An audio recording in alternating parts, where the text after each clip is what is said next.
Moving on to submitter 157, Tāne's Tree Trust, Northland Totara Working Group, Mr. Paul Quinlan. Welcome and good afternoon. Yeah, good afternoon, Commissioners. You submitted some pre-circulated some evidence. We've read that, but feel free to take us through it and any further comments. Thank you. Good afternoon to you all and staff members and crowds on stand. Terraces. I'm speaking to the Tāne's Tree Trust Northland Totara Working Group submission, and that relates to the need to really promote and encourage and support sustainable Indigenous forestry. I'll also present evidence to support that submission, and I guess I suggest I just read the executive summary of that and the recommendations that the relief sought, and then happy to answer questions or discuss matters in more detail. So some of the key points I think are that really, if we want to significantly increase the amount of native forest cover in the landscape, that that is a vital part of our country's climate change strategy, and also the response to biodiversity, freshwater crises. We just need to do this. Local authorities under the National Policy Statement of Indigenous Biodiversity will need to promote this as well. So these are just the big picture things where we need to be going, and increasing native forest cover is a key part of that. And it needs to be at landscape scale, and that it needs to be managed sustainably, and it's going to have to deal with private land. This is really a land use issue to achieve these goals. And so making the management of native forests on private land a viable land use issue is really the key for it to happen at scale. Otherwise, it's only ever going to be a little token representation. So to do that, it's going to have to take many different forms. It's not always going to be conservation forest. It's going to take all sorts of forms. And sustainable native forest management in some places might include sustainable timber harvests. And I think that has a very useful role to play to make this a viable land use option in certain places for landowners throughout the Taitokerau, not just the far north. And it is one of there's a lot of emphasis on trying to find nature-based solutions, and this is a really good example of a nature-based primary land use solution. It has so many potential co-benefits that come along.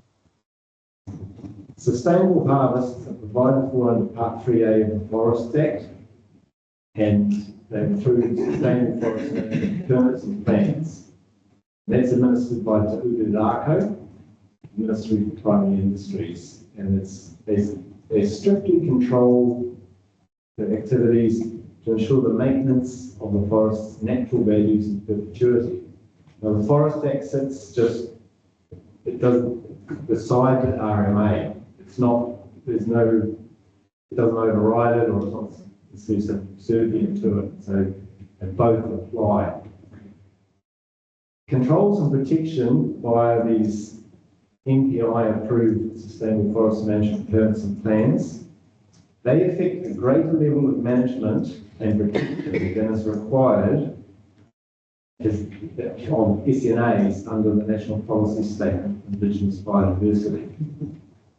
And consequently, the NPSIB, it specifically acknowledges that such harvests under NPI-approved permits and plans, it recognises that they can be compatible with the maintenance of Indigenous biodiversity values within SNAs and outside SNAs.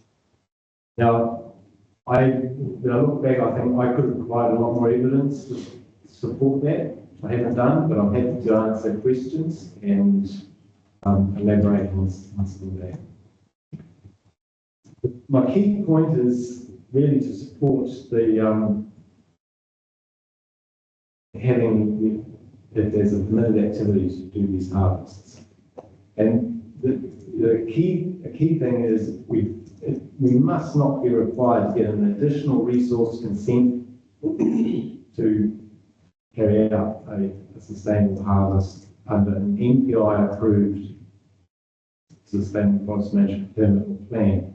That there would simply be unnecessary duplication with significant more cost, which I would say is unreasonable cost, and moreover, with no additional benefit. It's, it would also result in, I think, in significant perverse outcomes, such as disincentivizing the management of naturally regenerating forests and native afforestation, which is, these are some of the big goals that we're actually trying to encourage.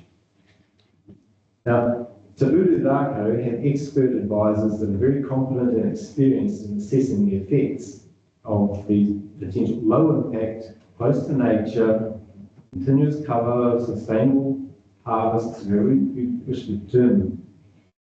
The Department of Conservation also had input in all of these applications. So there's the opportunity to highlight area or forest-specific values that need to be taken into account. A little example is one of the harvests we've done.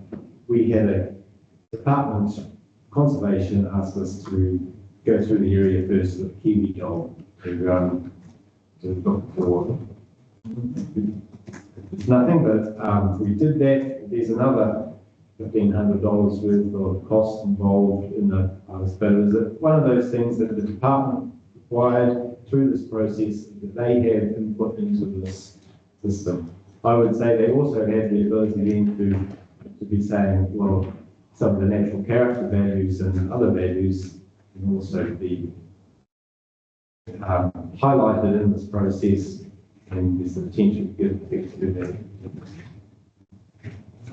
To the harvest itself, the Act really requires single stem selection or small groups, and that's for the sort of forest types we have in Northland.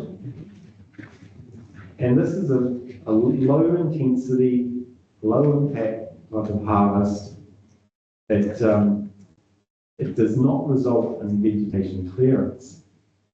It is not clearing the forest. And it is, the actual impact is very low intensity, small scale. So can I just ask a question? Sure. How do you get to the tree? How do you fell it? And how do you remove it? Well, it depends on the site, but in my evidence and submissions, there's links to videos that show the harvest I've been involved with. We've not needed to take a machine into the forest at all. Most of the resources typically associated with farms and the fringes of the farms, because most of the resources in Northland, particularly filtered, is regenerated in association with land clearances, regeneration, and the influence of grazing. So a lot of the trees could be felled, well, they're quite close to the edge anyway. They can usually be felled towards paddock, and they can be quite easily winched out without the machine to go into paddock. Now, in other regions, pellet harvest is an option, but it's very expensive. But for a larger tracts, I think you're going to have to speak up a bit, I'm afraid. yeah, sorry. So there are opportunities. Really, the MPI or the Ōmāpere advisors are very careful about machines in distinctive tracks. Tracking has to be have to be approved by them on the envelope plans, and the earthworks involved in capture, RMA,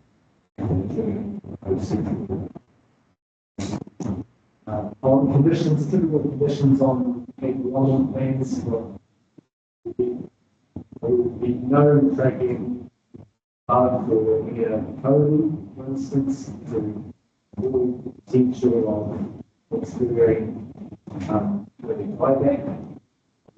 So we're looking at that. So it's very forest specific, but I invite you to have a look at some of those videos and just see for yourself. When the reality is there is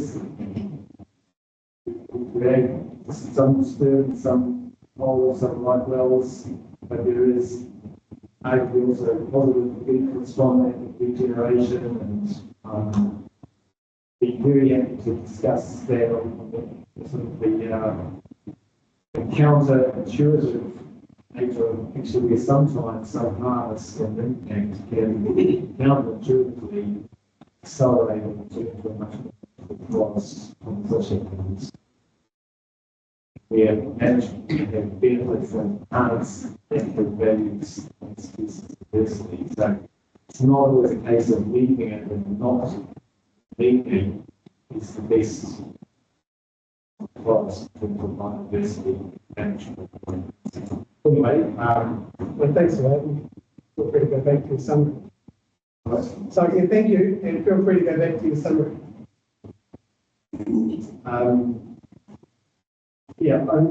It doesn't resolve your appearance. This is the interesting thing with how district land rules, sometimes it's removal of indigenous vegetation, sometimes it's clearance, and the question is whether this does constitute clearance. I would argue it doesn't, because the forest area remains forest area, and there's rapid regeneration occurs in any gap.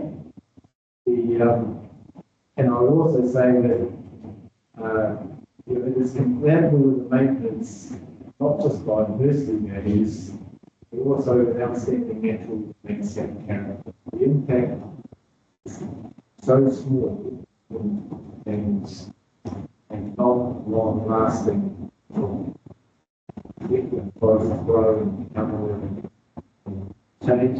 So it is compatible with landscape and standing it. So my evidence really supports the submission under this Tree Trust and the working group that harvests under these NPI approved plans should be permitted activities throughout the district. Now, that element may be stepping into suggesting what a planner needs to conclude. We'll be watching it. We'll be watching it. But I'll suggest that this really needs to be made explicit and unambiguous in the policies and the rules of all the relevant chapters of the proposed plan. And here is where I'll step back from trying to take on any sort of planning across the line, because I think we just have to rely on the planning staff to make sure that they agree with this, that it is in all the relevant necessary places through the plan to get to it. And my final little point in the executive summary is really relates to something I read in the section 42 report dealing with the term commercial forest. And I just want to make, when I read that, I thought, I hope that that little term doesn't trip up or capture indigenous forests, native forests, where it's really intended to be trying to be able to address the effects of exotic plantation, of clear-felled forestry, whether it's carbon forestry. I wouldn't want the term commercial forests to capture native forests when they're not intended. When it's not intended. So that's as much a question as anything else. So that's,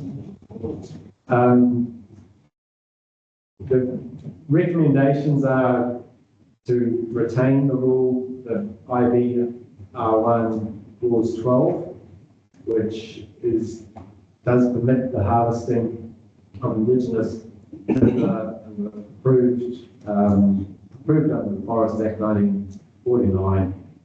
And that probably won't need to be all that out. It's just enabling the harvest under approved plans to be as a permitted activity, which I fully support.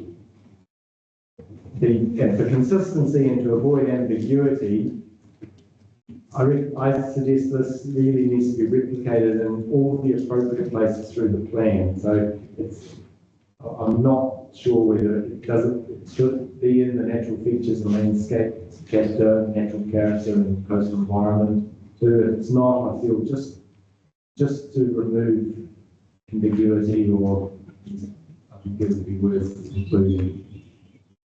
The third the recommendation of evidence is I've suggested adding a clause which is really just in the policy part to really do the same thing, to just signal the effect that harvests under approved EPI plans are supported or most encouraged. So I think this is just so that the rule actually has some policy support.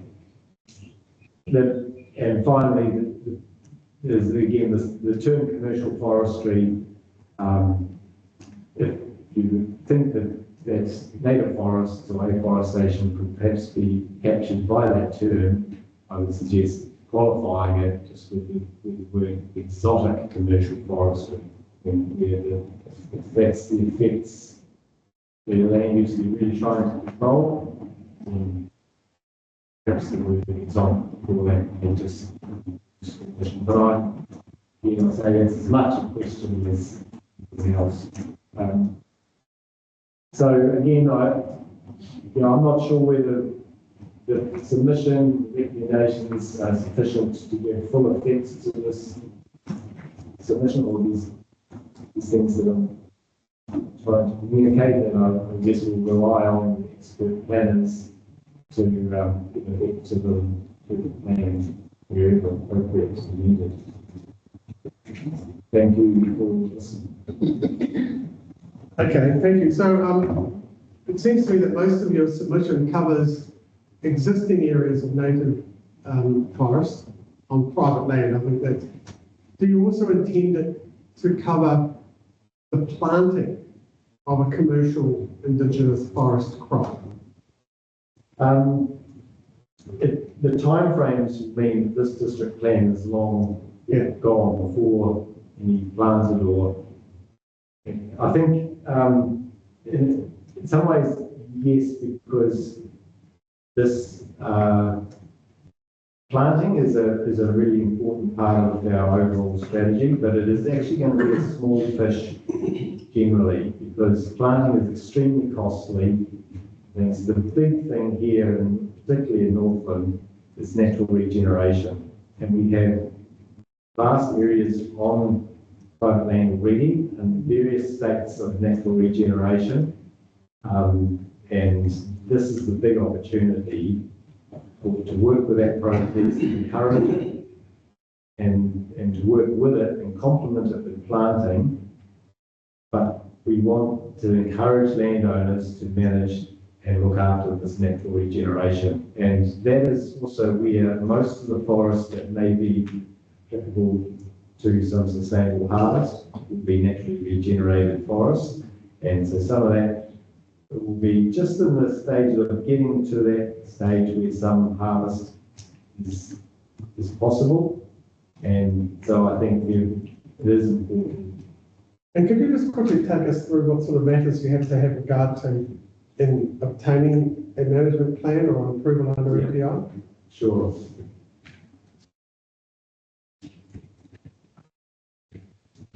In other words, would it replicate what a district plan would be looking at? It's in an SMA? It's very similar. So Schedule 2, was 8 and 10 of the Forest Act, require the following protection and management of the forest areas involved. Schedule 2 was 8 is the plans shall specify any necessary measures to be taken to protect the forest and in particular to protect the regenerating forest from pest, stock, fire and other threats. And B, any necessary measures to retain and enhance flora and fauna and soil water quality. So significant words there are, obviously protect, and it's any necessary measures, and those listed here, it's actually more strength than is in the NPSIB or SNAs. It requires much more active management. And then with B, any necessary measures to retain and enhance, and that's quite a significant. And it includes water, flora, fauna, and soil and water quality. So it's quite broad-reaching. Where it doesn't go, the arguments are that it's not the same as the RMA. Is the cultural matters probably I was about to say, is there a cultural component to that? not in the Forests Act. So that is an area where there's a gap, as far as it's not exactly the same. But I guess that's So you mentioned before that where you achieved approvals previously, you went through with a Kiwi dog. For example, when I'm not an ecologist, but one of the tree that had been selected had nesting of bats or other native birds in the tree. What would you do? well, we would harvest that tree, we'd select another. The actual harvest volume is very, very small. And it's So isn't your approval related to a particular tree, or is it just find a tree that hasn't been visited? Yeah. Usually the Uludarko Forest Advisors approve the tree selection.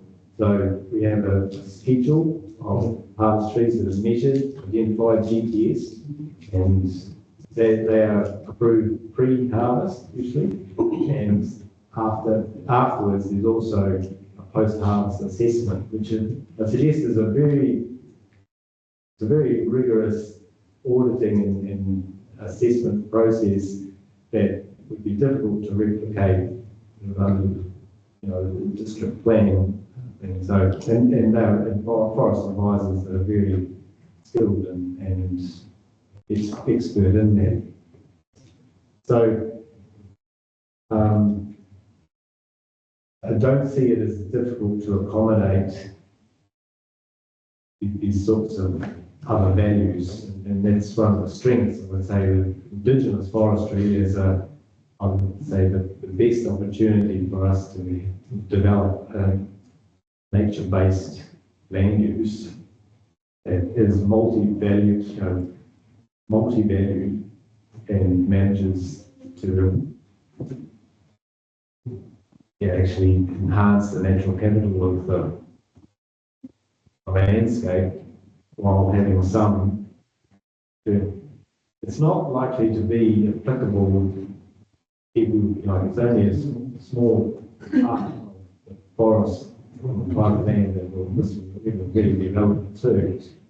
But to have to get an ecologist report and go through an additional resource consent process on top of an already very expensive, time-consuming, difficult process, or I would say no gain, is likely to be a significant handicap and impediment to the development of this as a viable land use activity. And some of us remember when the first district plan came out in the far north, the reaction against that from landowners, and I still meet older people out there that are still damaged by that experience. And I think this is it's very important not to end up with perverse outcomes from.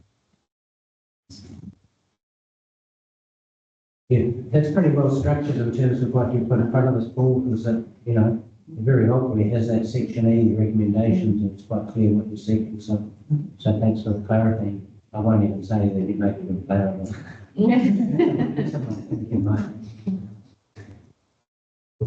Thanks. Just to state, really, it's good to have examples of something to enable or encourage Indigenous focus. And also, a lot about regulation, what about incentivising or encouraging, or, having a carrot, not just a stick. Kia ora, thank you for that presentation, and your videos are awesome. So I do recommend the panel looking at the videos. Showed me a lot, but as you mentioned, and I think it was the visual that sort of captured me. It's not just about harvesting and thinning and identifying, it's also alongside the pest management as part of the process. So I was very impressed. I think there was a harvest, and as you said, the creates the gaps in the regeneration, and you had about half a dozen clearly that had regenerated in the video. So to me, that sort of stood out quite well, which made me watch a second video in regards to harvesting out of flat land. But so with the far north, because you signalled it was naturally vast areas of natural regeneration.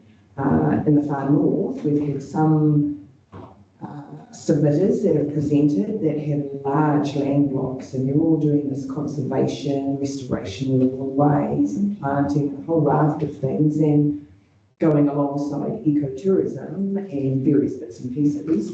And they also made reference to biodiversity credits and stuff. So there are those groups alongside a lot of Whenua Māori land blocks that, as Felicity said, Commissioner Foy says, incentives, and I think the initiative of your low native harvesting approach is of a value add or an incentive that may contribute. I mean, they may not want to harvest, but a lot of these groups are doing the pest management, doing the conservation, enhancing the biodiversity and track management. So there may be times, because with anything, once you plant it, it grows to a point.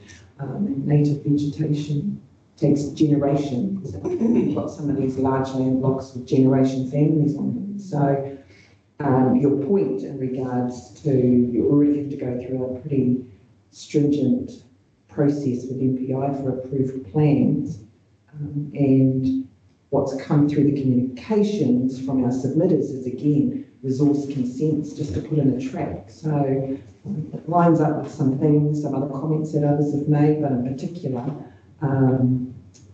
is this a potential incentive for the wider community to be aware of for those that are doing conservation and stuff? So I suppose what I saw on your video, so it's more of a question, and I support what my colleagues have said. What you've said here is structured quite well. In the videos, you signalled harvesting. There was 3 trees. One was to harvest, one was for thinning to let the canopy grow, and the other one was for harvest waste.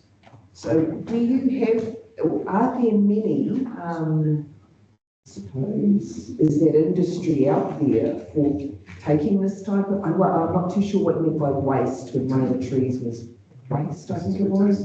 That means thinned to waste. That means they would be left in the forest to decompose rather than extracted. Right, gotcha. And just interestingly, it's quite a valuable ecosystem habitat provider that is often a little bit underrepresented in young, naturally regenerated stands that are all very vigorous, whereas in an older forest you'd have a higher proportion of dead wood and damaged trees for habitat for insects, fungi and fauna.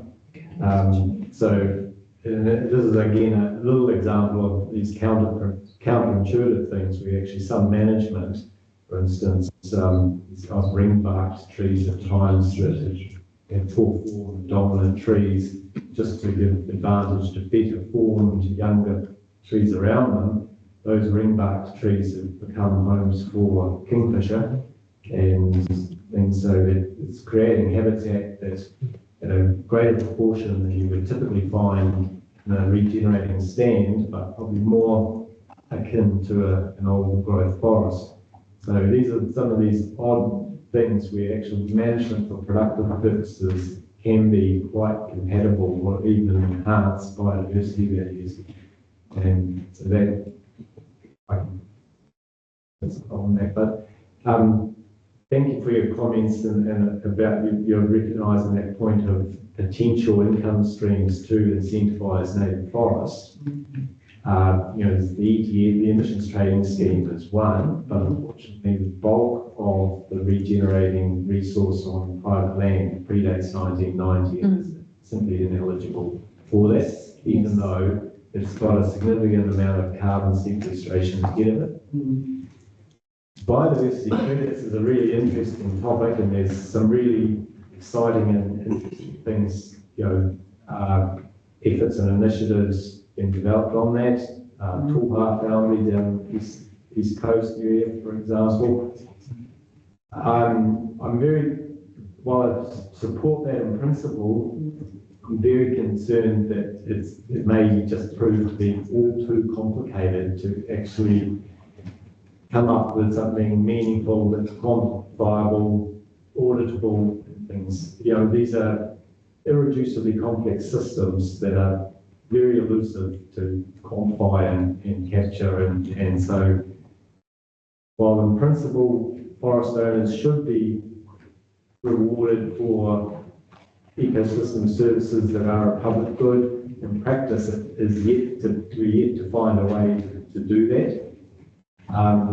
Ultimately, even if that does occur, which we think would be great, I think that the opportunity for native forests to make it viable is likely to have to stack up all those different potential revenue streams. And depending on the forest, they'll have varying weighting. So emissions trading scheme, perhaps some sustainable timber harvest where appropriate, perhaps some biodiversity credits or payment for ecosystem services, where others may have opportunities of ecotourism and things like that. So there's stacking those, I think, would be important to make this be able to compete with the likes of the sort of return that could be made from pine trees in the ETS. So I think it would be misplaced to just put our hope on a biodiversity credit.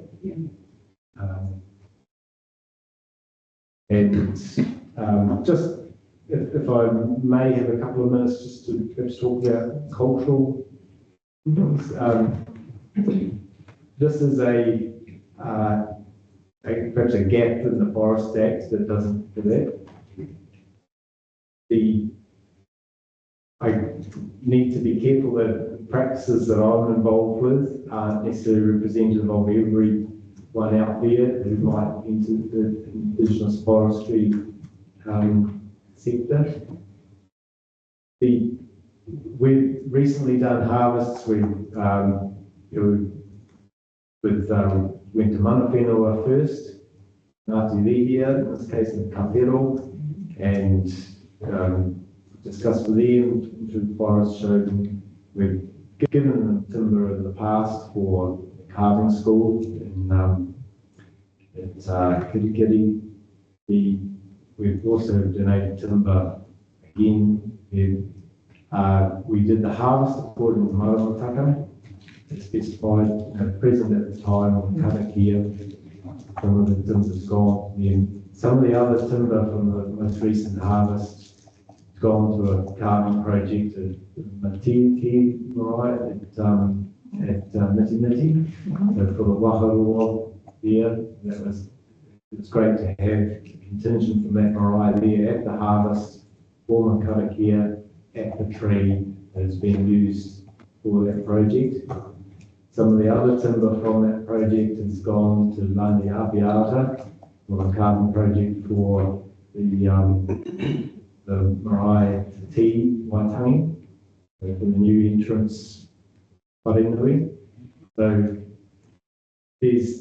I think that I'm signalling the value of this as a cultural resource as well, and an opportunity to evolve cultural practices and for people to be really connected with their land and their forest.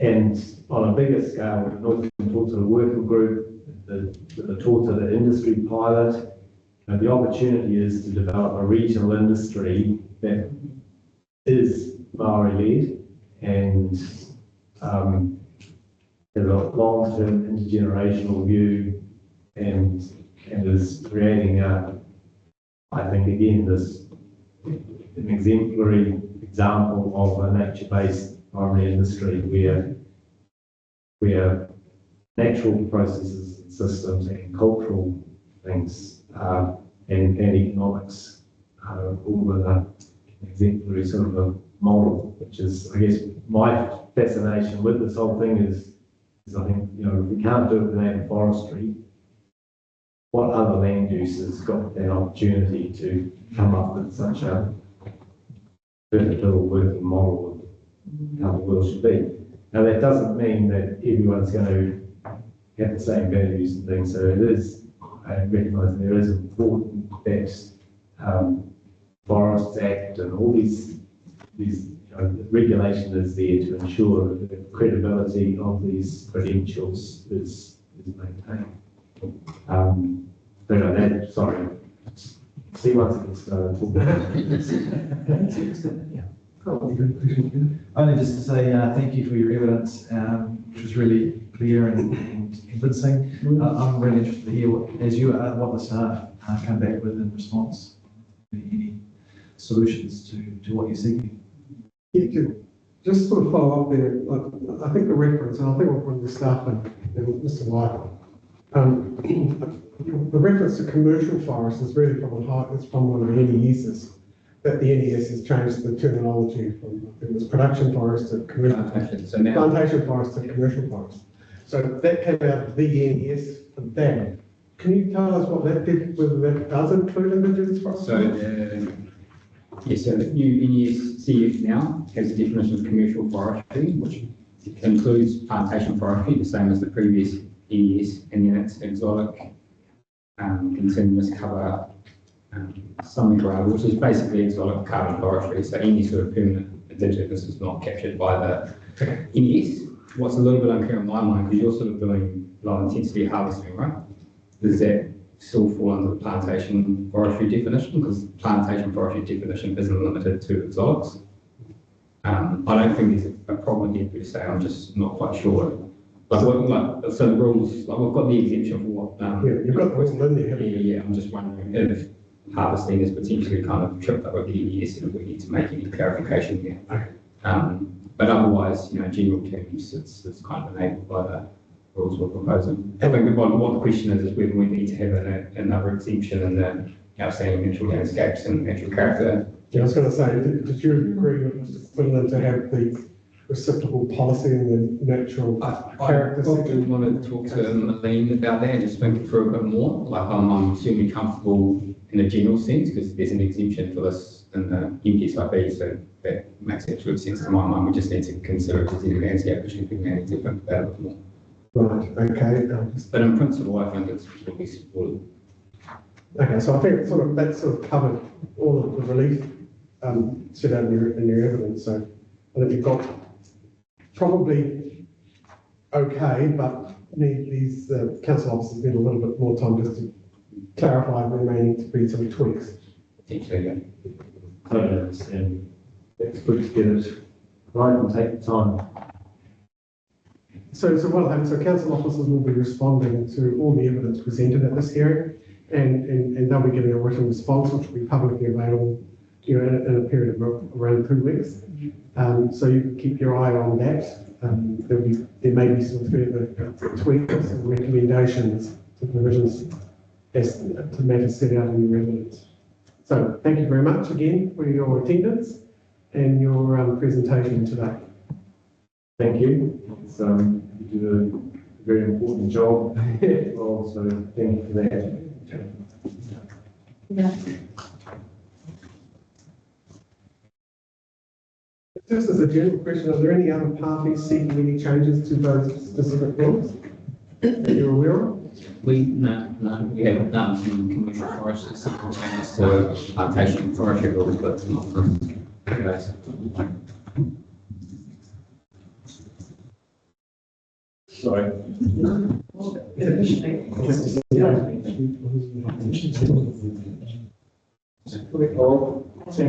Thank you.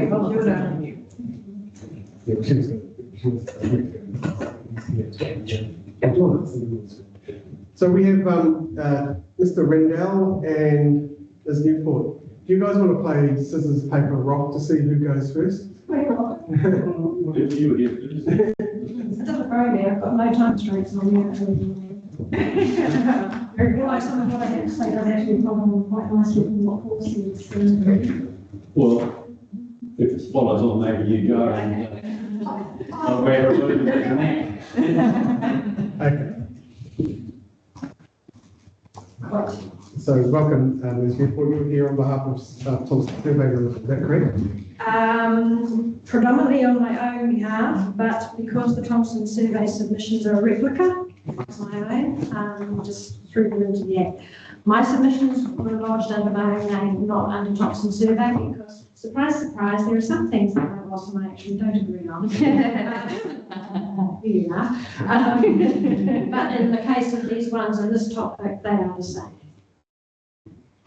So just by way of a background to who I am and what I do, I almost lead two separate lives. I am a farmer, a rural landowner, 250 hectare dry stock hill country, 50 hectares of which is permanently protected indigenous vegetation, one of which is the Queen's canopy. So I'm not here today to tell you you're being too restrictive or there's no need to protect indigenous vegetation. There is, and I'm fully in support of increasing our indigenous biodiversity. The other part of me is my professional standing where I am a rural planner. I've been working with the RMA for some 30 years.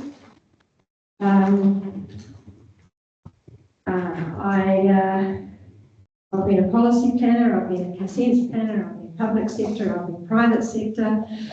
I'm a full member of the New Zealand Planning Institute, and wait for it, I'm also a commissioner. So, all of that put over here. Pressure's on us now. Don't feel that full pressure on you at all, because you're meant to understand your role. But I've been around a long time, and before Mr. Watson and Mrs. Hoy break up laughing, I had a good deal to do with the Operative District plan. So I can throw bricks at it at will, since I was so much to do with it. So today I really want to focus on my submissions around indigenous vegetation, but I'd also like to comment briefly on some of the coastal environment stuff that I submitted on as well. Some of what I have to say, it sounds like people may have already spoken at length about it, which is perhaps the over-reliance on rules in regard to indigenous vegetation and not enough on incentivising and exploring those different options for incentivising. The previous speaker spoke of basically transferable rights or transferable benefits in exchange for. And one of the things that I submitted on, and we'll hear more from me when I come to speak to you about submission, is that one of the easiest and straightforward ways to reward and benefit a person who is protecting indigenous vegetation is to let them do more on the land that has no biodiversity value. It's pretty simple and would be greeted with a lot of applause by the landowner that's finally been recognised for the amount of work they've already done to protect the indigenous vegetation on the land. So I found the legal advice from Simpson Grierson very useful. I think their recommendations and their comments in regard to basically deferring things pertaining to SNA is probably the wisest course of action. I don't see that the council has any choice to to do anything other than defer those aspects. So well done, Simpson Dress, and well done for picking up on those recommendations in that Simpson Dress report. So, yeah, fully support getting rid of all the comments about SNAs. And one of the things that I did note and agree with wholeheartedly was, in getting rid of those, one of the comments on page 22 of the 42A report was the downside of why would anybody want to volunteer in SNA? Really? Why would they? Shifts the cost of it to a landowner, puts the onus on them to prove whether something is or isn't, creates uncertainty for them, and it doesn't give them any incentive. Why would you put something as an SNA protected if it's just going to be more punitive? No value in it, so they're not going to do it. And that same argument applies to just Indigenous vegetation. There's got to be a recognition of the work done by rural landowners in protecting Indigenous vegetation. No respect is shown. No reward is given. No acknowledgement is given. You start to feel like you're a peasant on behalf of the rest of the district, keeping rural land looking nice and giving everybody that nice feeling of green. Well, yeah, I'm pretty sick of it. I almost been regulated off property by now. I'll try.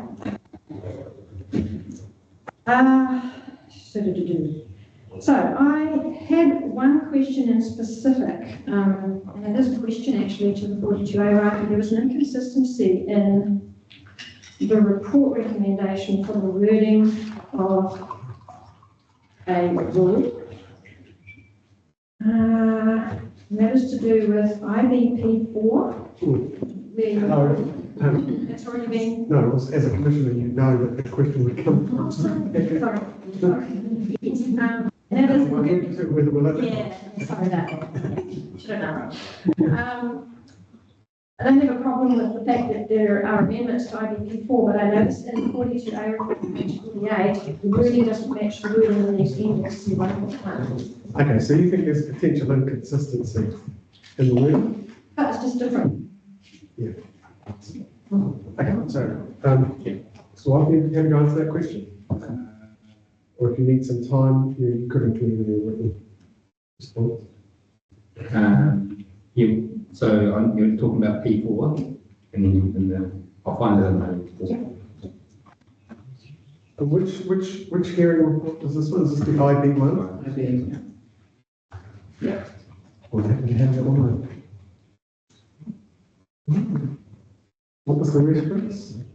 It's IBP4, so on page 48 of the 42A report for ecosystem effectiveness biodiversity. And the recommended change there does not match the recommended change that is found in Appendix 1.1. So the P4 in the actual Appendix 1 is what it should be. This is basically saying where the earlier policies do not apply, you apply effects management hierarchy to significant adverse effects, which is giving effect to some direction on the SIP that requires that.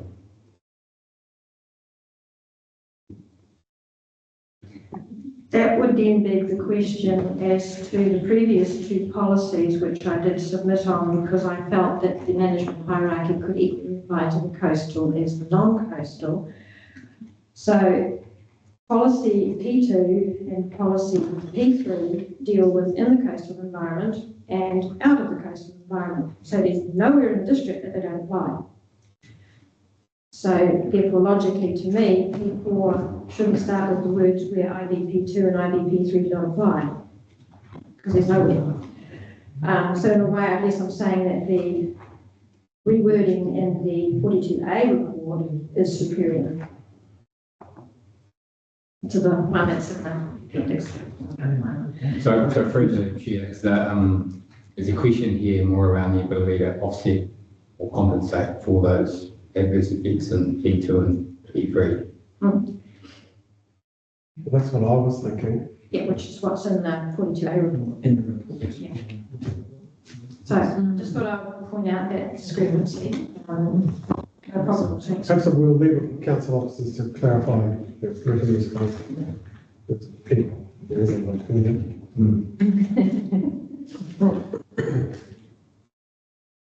The other specific point that I made a submission on, and it's something I come across time and time again, is that the Indigenous vegetation permitted throughout the district, I think it's in Rule 1, and a limit of 1,000 square metres for the first dwelling and its on-site services and access on the site. Firstly, I welcome that as a provision, but I have a concern that, and I think this was alluded to in the reports, that where there is a fairly lengthy access, it's going to use up just about all of that 1,000 square metres just by doing the access. And a lot of times when a landowner actually doesn't have a choice as to where they have the house, and the driveway will by default be quite long. So I still believe that 1,000 is insufficient. One way through that might be that 1,000 square metres applies solely to the building and all its on-site servicing, which would also enable a buffer distance to guard against the fire risk. But that plan somehow deals differently with providing access to that site, either exempting that from the restriction or having another threshold. I don't know. I mean, I had just suggested increasing it to 2,000, but just food for thought, I guess. But I know from experience that the 1,000 square metres isn't going to be enough for this driveway included. Just a question about that. Listening report. I asked a similar question to Mr. Riddell. You're familiar with Mr. Riddell? Yes. So you're suggesting 2,000 square metres permitted? I asked him the same question about the natural hazards as well. So if you add up the 20 metre setback and then allowing for a building in the middle, I had to question how practicable that, and how they came up with 1,000 square metres to allow someone to reasonably practically use their land. But the same question I would ask about 2,000, you know. It's a difficult one because you certainly do need to limit the amount. You don't want unnecessary clearance. You don't want people taking advantage of what is allowed as a right. But there'll be a lot of instances where it's just not going to be possible because of the length of the driveway and because you're wanting to guard against fire risk. I suppose one could say that the consenting process is therefore the only way through it. But I just have a feeling that you might be generating a workload and a consent requirement where council's just going to be saying yes every time. And wanting to guard against that. I don't have an easy answer. I would like to see more provision made for clearance for access, but only the minimum necessary. So you're not going overboard and clearing for a 10 metre wide highway to a house, but rather to keep it as narrow as you possibly can and such like. But one does have to be mindful that the fire service likes to have 4 metres clearance, overhead clearance, 4 metre track. So it's this balance that one has to try to achieve, I guess. Don't have the answer. I just think that 1,000 square metres is too restrictive. So just to pick up on that, if I may, through the chair, you mentioned the words minimum necessary, which are at the very top of that permitted activity rule. So you were taught keeping them in, because we've had some people saying get rid of that term. It is the minimum necessary. Wrong with the minimum necessary. Okay. If you can minimise what you're doing and still achieve what it is you want to achieve, isn't that the way to go? Thank you.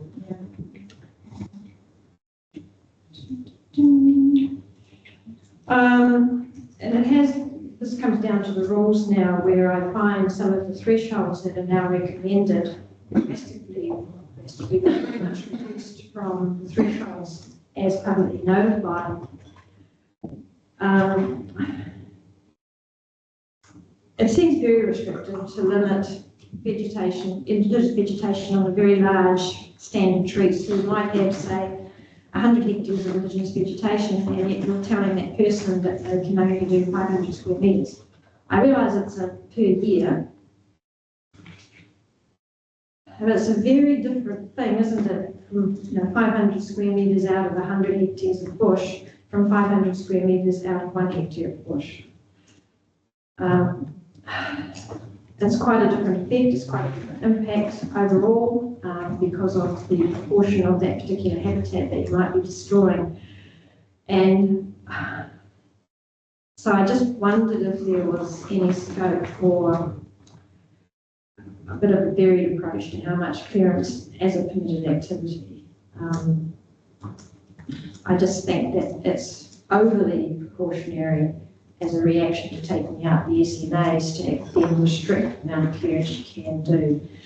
I also submitted on the rural lifestyle zone. Well, just on that point, we've received evidence absolutely to the contrary. It's saying now that in not mapping, you need to be very careful what people. The precautionary approach, which is written in the NPS, which is biodiversity, I realise that. Yes.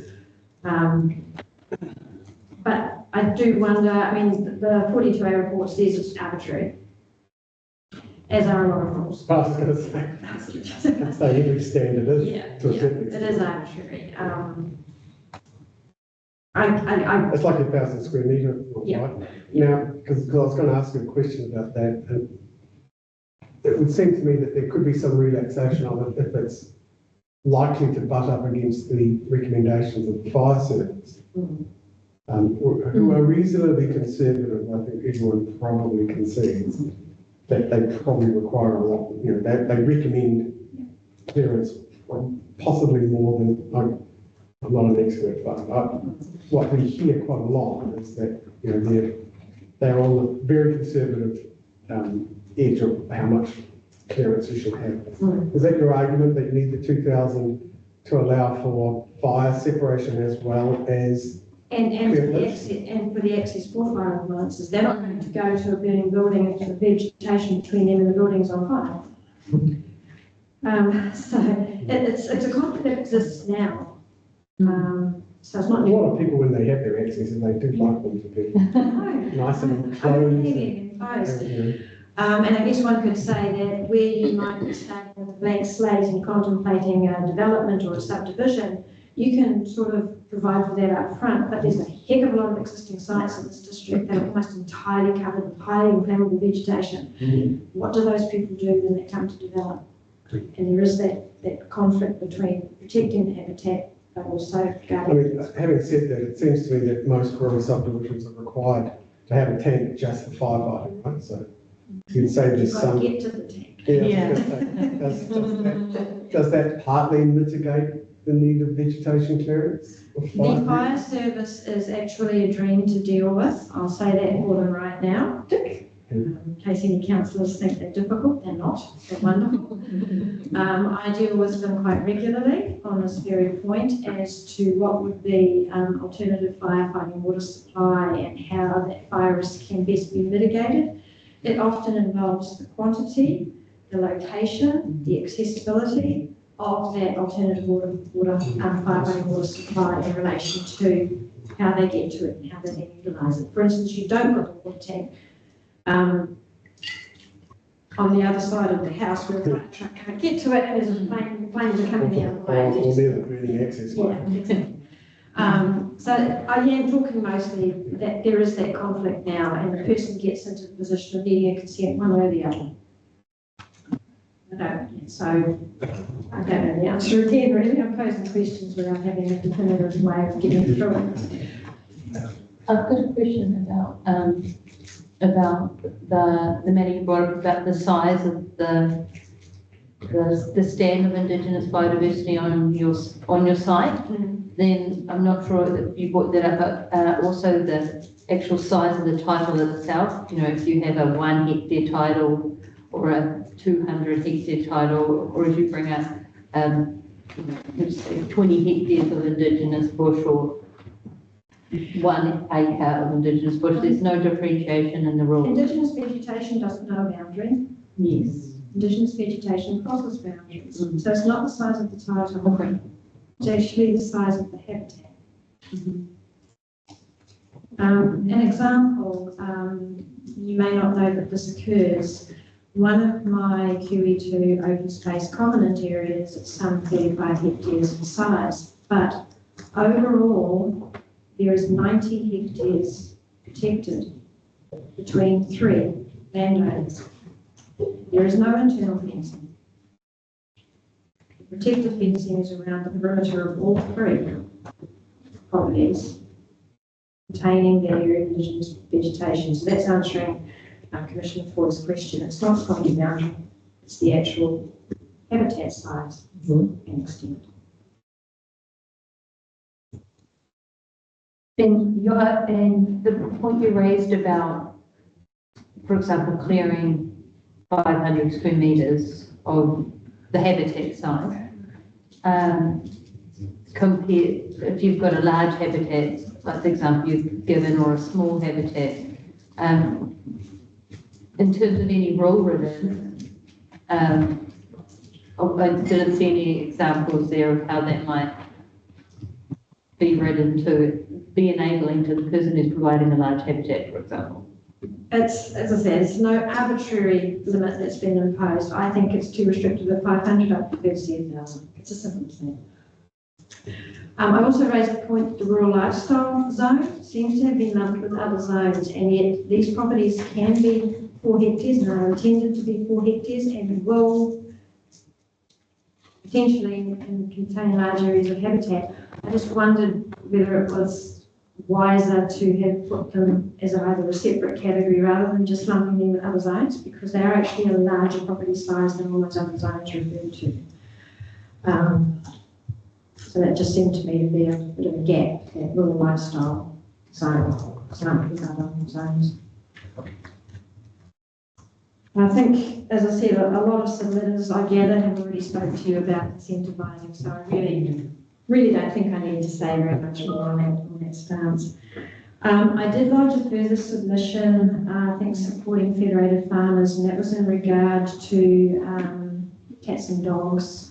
I'm afraid you'll never convince me that sole reliance on rules and the position of bans is going to get you a better result than working with landowners, encouraging, educating, how to be responsible in terms of dog ownership. I understand need for restriction, but I am not a fan, never be a fan of total bans. Total bans bring about civil disobedience and non-compliance. People do not like being told that they absolutely cannot do something, that they must do something. We have the Kirikiri Peninsula. The North Island brown kiwi population is actually increasing and deemed to be sustainable. And that's with a lot of no restriction. There's a lot of properties out there with no restriction at all on cats and dogs. More in later years, there have been bans imposed. I'm just not a fan of bans, and I guess that's all I can say. I think it is much better to work with the landowner and encourage absolutely responsible and careful management and dog ownership and appreciation for the value of farming around kiwi. So would that be as simple as changing the policy from require to encourage? Yes. Or require and encourage?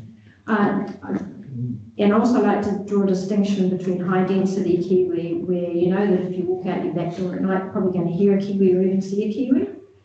That's different from kiwi present, where you're not so sure that they're there. So I don't like to see the two of those things lumped together. I fully appreciate, however, that the mapping of these areas is very fluid. And I think even the mapping now in the plan is probably outdated. Don't quite know how to get around that one. I've had areas where it's not mapped as either kiwi present or high density, and the landowner tells me they hear kiwi. And then I've got the opposite, where it's mapped as high density, and I'm told until they're blue in the face that they've never heard or seen or spotted or even sensed the kiwi anywhere near the place. So, yeah, it's a moving target, because they do move around and they change where their habitat is, depending on what's going on around them, depending on, for instance, where there's forestry harvesting going on. They probably vacate the area next door for the time being because it's just too noisy for them where they are. I don't know, but it's a very difficult, and they don't know where a line is after all. Oops, there's a line on a map, I can't go over that. So that's why I'm a little bit loath to agree that, bans should be imposed in some places and not others, but then it's better to actually encourage and foster and educate and work with landowners as to how to be a responsible dog owner. Until I don't care about cats. Give me a cats.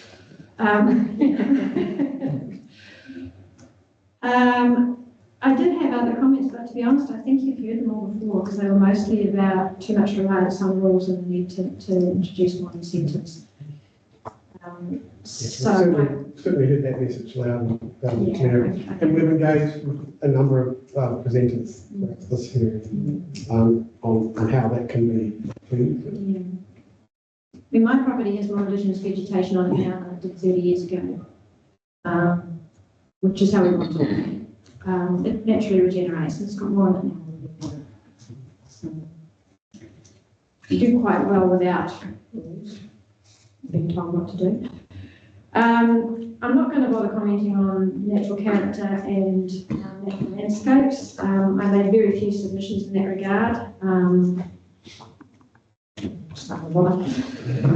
Coastal. I think I only had 2 submissions here. I think one of them has been agreed to, although I couldn't find where it was said definitively. The rules, in regard to hazard have shifted to the hazard section. Is that what has happened?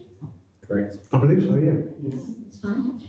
And the other submission I made was in regard to the height restriction to apply in the coastal environment where this overlaid on other zones. And I appreciate fully that we've now exempted urban, but I didn't see general residential zone in those exemptions. So that says to me that you're still expecting that in a coastal settlement zoned general residential, where everyone else can build to 8 metres, you're still going to stay 5 metres. I'll just check with Mr. White. That's correct, and that's based on landscape advice around residential zones and actually managed a bit more tightly. A lot of residential zones can extend up onto the ridge line, so capping that at 5 metres was appropriate. What I would say to that is that you again have created a workload for nothing, because where it is infill, where there's a site set amongst others, where there's established residential development that's already at 8 metres, council's not going to turn down someone wanting to reach 5 metres. Where's the effect? There is none, because everywhere else it's 8 metres. That won't apply in all cases. Not in all cases. There will be situations where you are in the coastal environment where 5 metres will be entirely appropriate. I would still like to see relaxation to 6 metres in urban. Yeah. Well, we've got submissions on whether it's 5, 5.5 or 6. And we're certainly going to be giving some consideration to. I mean, we're talking about single level rather than sort of heights. We're talking about 1-storey, 2-storey only. That's the thing. And split level, because you've got lots of Yeah. sites. But also too, Yeah. rolling up a hill Yeah. and how much you should allow. And of course, we may also find ourselves in the situation of where there are sites close to the coastline, in existing built-up areas. They're in that zone of influence from coastal emanation, where there's going to be an expectation to raise 4 levels, and you can't build unless you're 5 metres above sea level. So you can't be building a house on top of a 5 metre floor level, can you? So, yeah. There's no way around that, because it's fully appreciated that the hazard risk is the hazard risk. But it'll be interesting when this conflict arises, I'm sure. Yeah, that's right. I think in the coastal environment, whilst this might sound a little flippant, but if you're needing to raise your floor level because of your coastal hazard, perhaps you should be building on another part of your site. You may not have no choice. This is the dilemma. You might have a choice. Yes. But I would think then, even if you are subject to a resource consent, if you can demonstrate that you are breaching maximum height purely because your minimum floor level has to be X in order to account for a normal storm surge plus 1 metre of climate change, say, then, I would think a consent authority would be open. Absolutely, I agree. This sort of interim period where this conflict could generate quite a few consent processes, and that's how it's got to be. And we've just got to be, I think, we have to acknowledge that it's a very real risk from coastal hazard. Yeah. we have to address that. I don't envy consent authorities on that front, you can have that one. Yeah. So that's really it. Happy to take any questions. You've asked most of them as I've gone I'm about on. to say, I've sort of exhausted myself as we went through. There might be some others. No, we'll just keep putting lots of conditions on you, on the consent application. I know you enjoy it. And you know, I'm so good at doing conditions, aren't you? I just had a question about the height and the definition of height, and then you brought up about the urban environment and had a suggestion of 6 metre height limit instead. So the proposed plan has there's a rolling height method, but then the current operative plan has as was brought up in other submissions, the average height method as well as the rolling height method, and 5 metres in other submissions has been identified as quite restrictive, particularly if you're on a slope. Did you have any commentary around that as well? I think in most plans around the country, we may have moved away from the average height approach to a rolling height. It's very difficult to calculate and does end up with some perverse results when you work on the average height. So I've never been a fan of it. Yeah, it can be quite useful in certain circumstances. It's sometimes it's worth doing undertaking, and you think, oh, that's not going to help. Yeah, and I've seen that. I've seen them both put in front of me going, okay, we'll go with the rolling. Yeah. And of course, too, it depends on how many points you want to take. I mean, you have a minimum of 4, but you can do, 50. Oh, I've seen one with 100. Oh, right. You must be well. Any other questions? Great. Well, thank you very much. Thank you for accommodating our slightly sliding schedule. Oh, and thank you for accommodating my slightly informal approach. You haven't got anything in writing you want to give us? No. You'll hear from me again on 2 other matters, the rural environment and subdivision. No, you won't hear from me much about hazards. Yeah, that's the way it has to be. Okay, thank you. And so,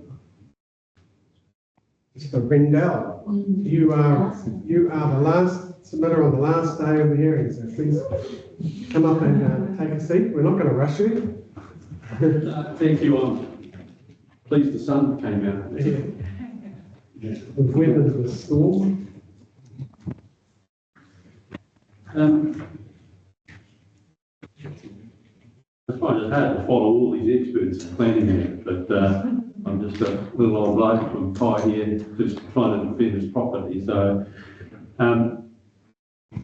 it's a good afternoon to you all. If you don't mind reading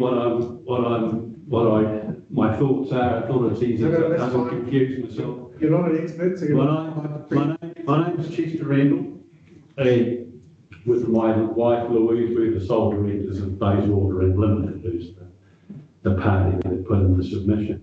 And thank you for the opportunity to speak in person. I requested this as I think hearing from the property owner in person is more meaningful than a written submission or a Zoom meeting. And I assume my submission is in front of you. And you know what I'm saying, it's a couple of pages, and if you don't, I've got copies here, but... We've got your submission here. Good.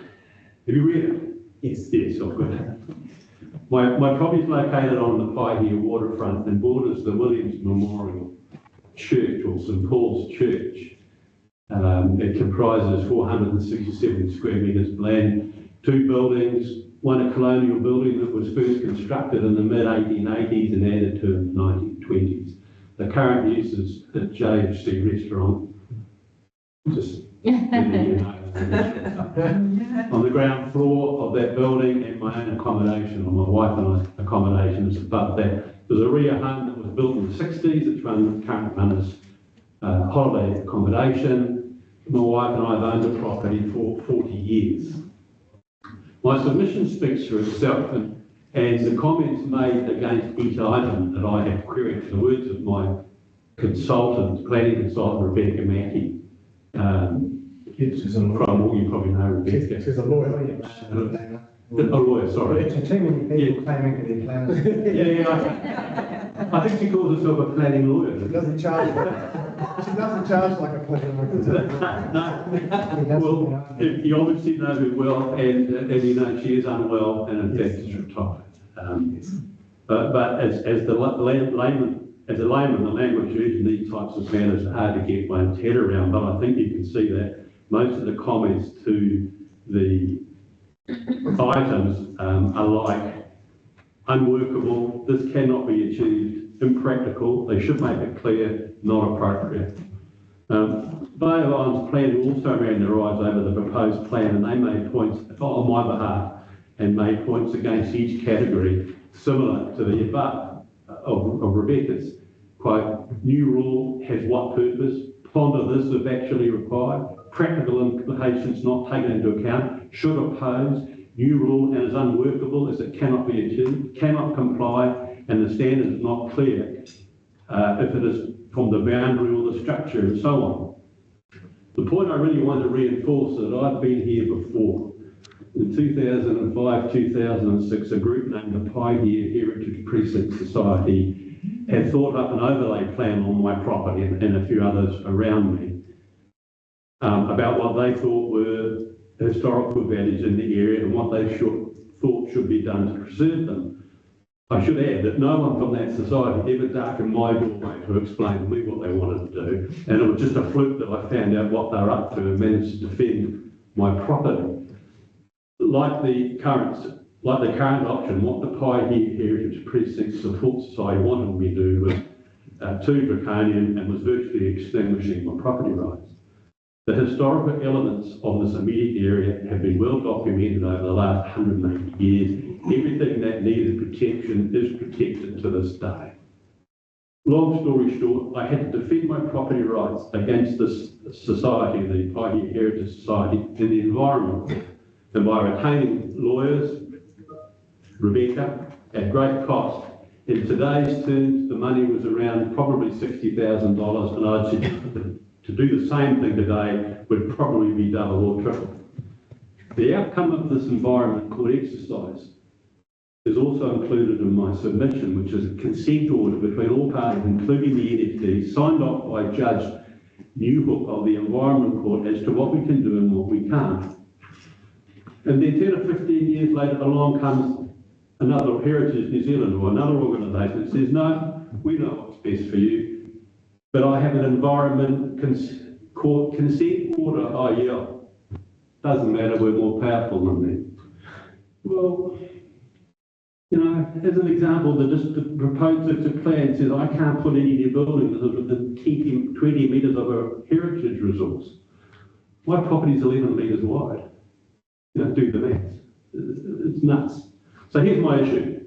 What's the point of an environment court if anyone can just walk over its decisions? We thought we were signing up for something and going for something that would hold firm for, you know, eternity. But obviously not. So I'll be very careful about going to the environment court again.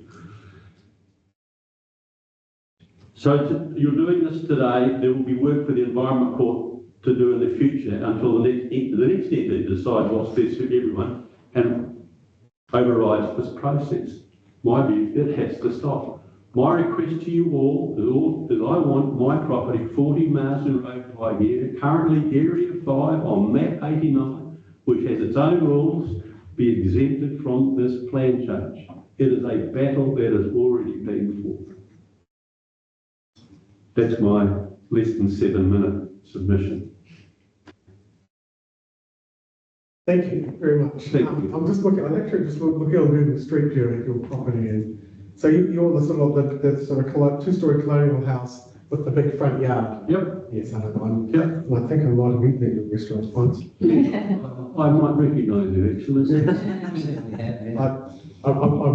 I did pay. I wasn't one of those.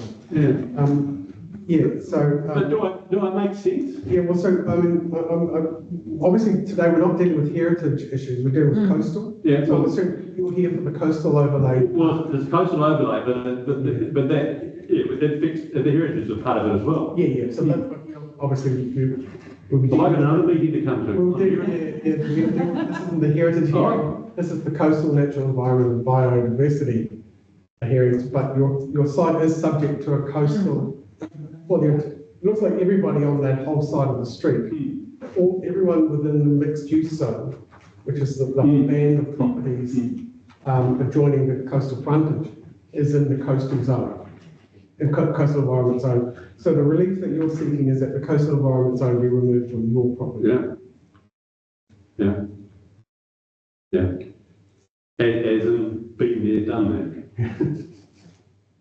What is it you're wanting to do there? Are you wanting to do anything in particular at the moment? Not particular, not particular.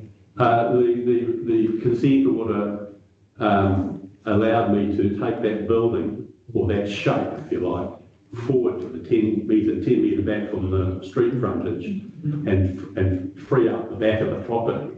And a 3 metre strip, 31 metres back on the church side to protect the church's views. And we, with this pie here, Heritage Precinct Support Society, we had to sit around the table and work out, well, what's fair and reasonable so that everybody's happy.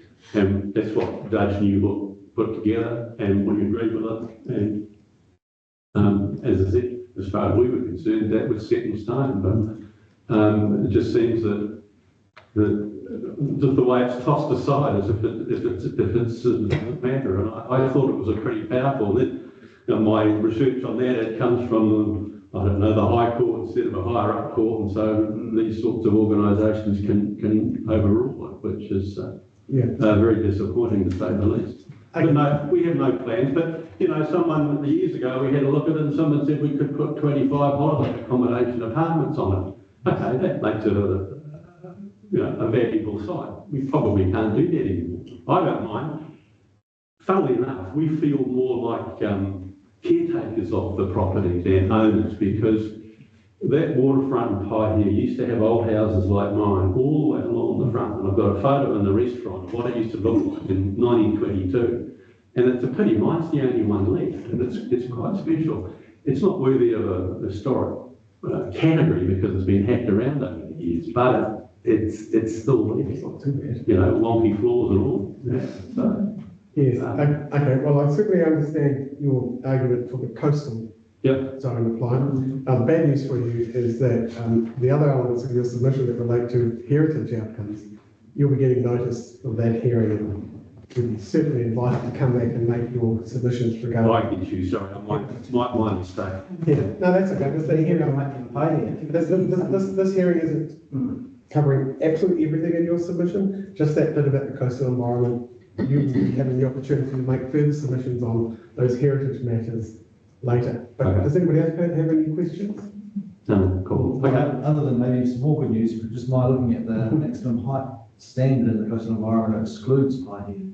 So is that correct? Yes, so through the chair, some of the recommendations made in response to concerns about the coastal provisions being too restrictive in the urban areas. So for mixed-use zoning in urban areas such as Paihia, we've said you just rely on the underlying zone provisions. So the mixed-use zone provisions will apply, so they enable 12 metres height, I believe. So there has been quite a significant relaxation of the coastal rules as they apply to urban areas. Yes. About the height to boundary? It shows on the front of mine a sort of a potential flooding risk. I was about to say you are subject to the coastal inundation. That's a scientific calculation of where you may receive. Yeah, well, it covers. Looking at from my property out to sea, it covers a little bit off the corner. But the reason it's there is because the Pioneer Apartments next door, when they built that, they went down about 1.5 metres. And so they could get 3 levels in. And of course, when it rains, it's just a big draining hole. And so I imagine if there's any coastal inundation, that's where it's going to hit. But they have pumps to compensate all that sort of stuff. But interesting. And interesting that actual coastal hazard overlay extends quite a way into that property, but less into yours. Yes. Sorry. Okay, I was just going to say, one of the strange things about planning, one of the many strange things, is that if people don't do anything, they seem to get progressively caught up with further planning provisions of what they do. Yeah. So like the indigenous vegetation thing, you get caught up with those provisions. So I would imagine the proposed district plan and eventually becoming operative probably does trump what Laurie Newhook has originally put on the property for you. But you don't have the power to exempt from Well, we've got the power to deal with the submission as it's put in front of us and change things. Yeah. Yeah, because it was a long exercise to do that,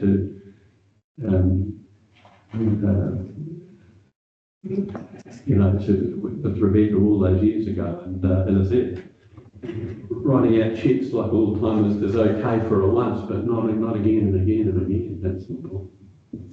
Thanks. Okay, thank you for your time. Thank you very much, and thanks for accommodating us. And we'll see you, the restaurant opens 4 o'clock. Fully licensed. Lovely fresh fish. See for the heritage. Okay, all right, thank you. Okay, see you. Okay, so that brings us to the end of all the submission presentations. Councillor Hoffman has said you're quite happy to move right into the question and answer. Yeah, great. We might have a little, maybe we'll just have a little 10-minute, we call it 10-minute, 7th inning stretch. And so that means we'll come back here at, we'll make it half past, okay? Yep. We're going to be putting a couple of extra questions to you folks as well, and we'll leave it to you whether you want to respond immediately or include it in your package. And thanks for responding to those questions as we go, because that actually helps. Yeah. I think that sort of set, that sort of sets the trend and the pattern when we have these sort of really contested hearings. We'll like you and the experts to respond to it.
James, special subject planning.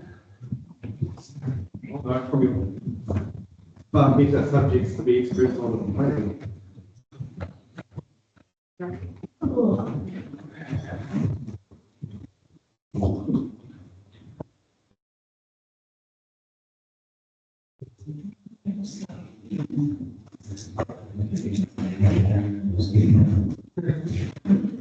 So, James and Wyatt, what we thought we'd do is put a couple of questions to you guys. Oh, hello, Manning, are you online? We're good, sorry, my apologies, Mr. Chair. Yeah. So who will we welcome you back? Ben and Malene, welcome back. Right, so we'll come back into session. So we've heard all the evidence. We've made it to the end of day 4. We just want to have a couple of questions that we're hoping we might be able to put these questions to you both on day 1, but we just had too tight a schedule to squeeze it in. So I think Peter Kensington, Commissioner Kensington, has a couple of questions he wants to put to you. I've got three questions related to that regional car beach at the beach, Southern Beaches presentation. And I don't know if anybody else has any specific questions for me, Councillor Planners. You have one?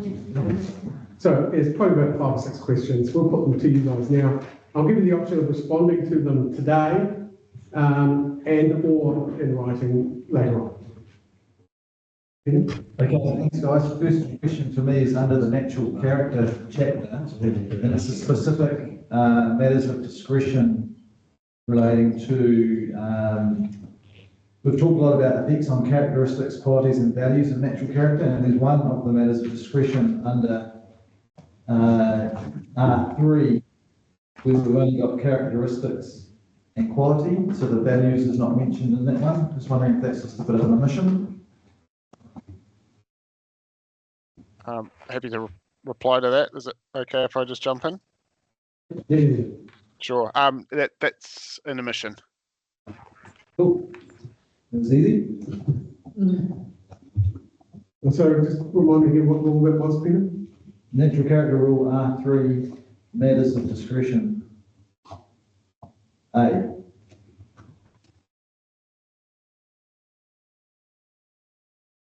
And values. There's something across the chapters just for consistency. Cool. Yeah, we note that the expensive evidence on the use of, or how the values is used as well, so that's part of, I guess, some of the things that my second question under natural character is, do we know of any other district plans where natural character of freshwater margins has been mapped? That was also something that we were going to take as well, that we have picked up for you, sir. Ben, have you heard of any? So just to be clear, it's whether the margins have been mapped. Well, in terms of areas of outstanding and high natural character in those margins, are there any other district plans that actually identify outstanding and high natural character in margins of rivers, lakes, wetlands? I'm not aware of any that map them specifically for natural character purposes. I know, for example, though, like the Auckland plan maps has like their natural streams overlay, but that's not necessarily just a natural character thing. There's also like a biodiversity and also the values of the actual water body itself. Again, a little bit more complicated because it's a unitary plan. But from my knowledge, I can't think of any off the top of my head.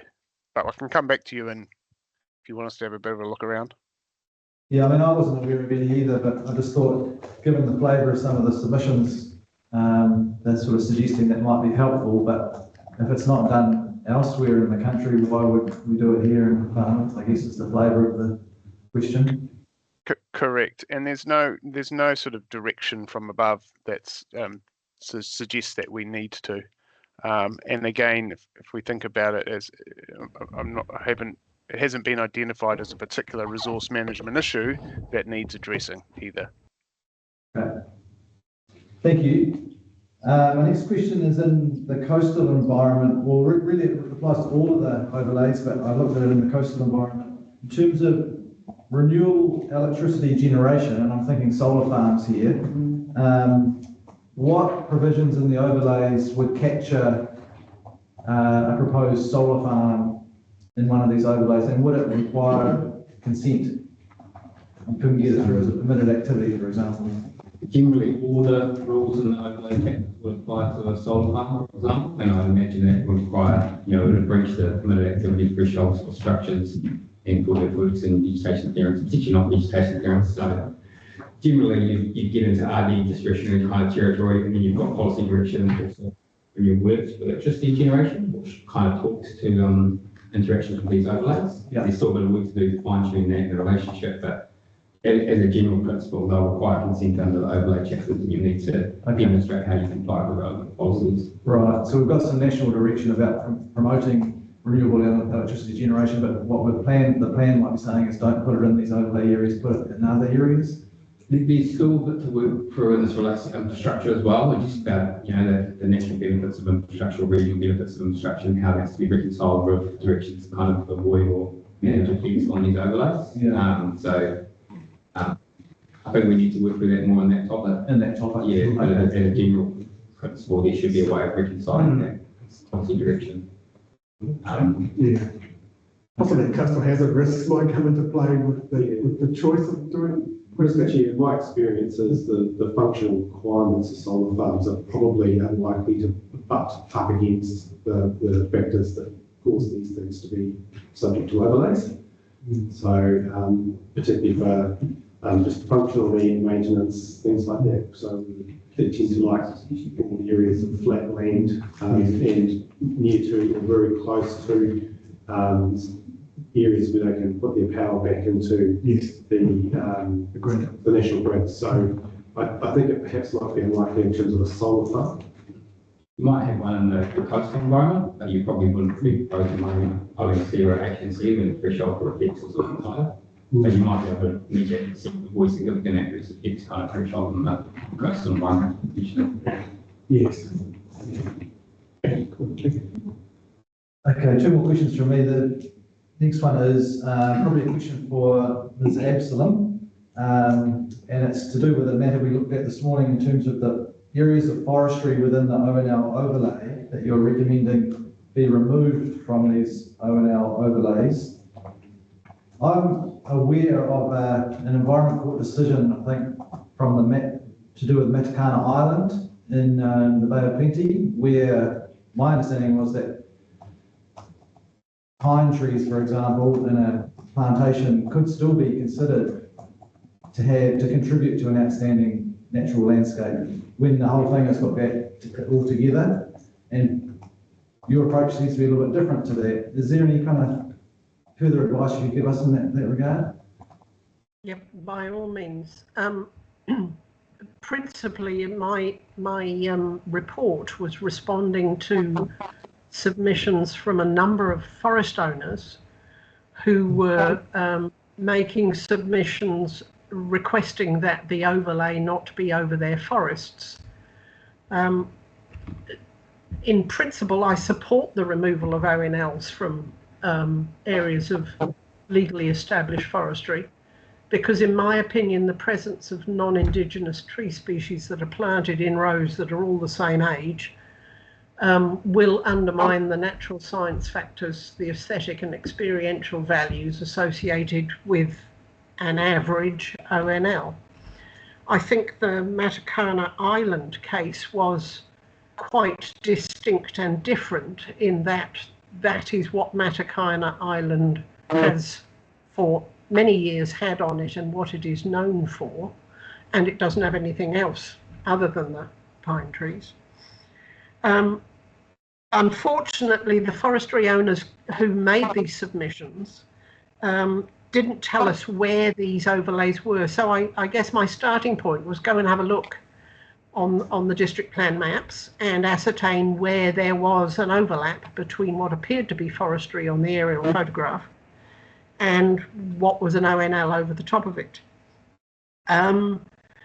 I had hoped, and I actually said so in my report, that the forest owners would appear before you, the panel, and just clarify where these places were, but they haven't.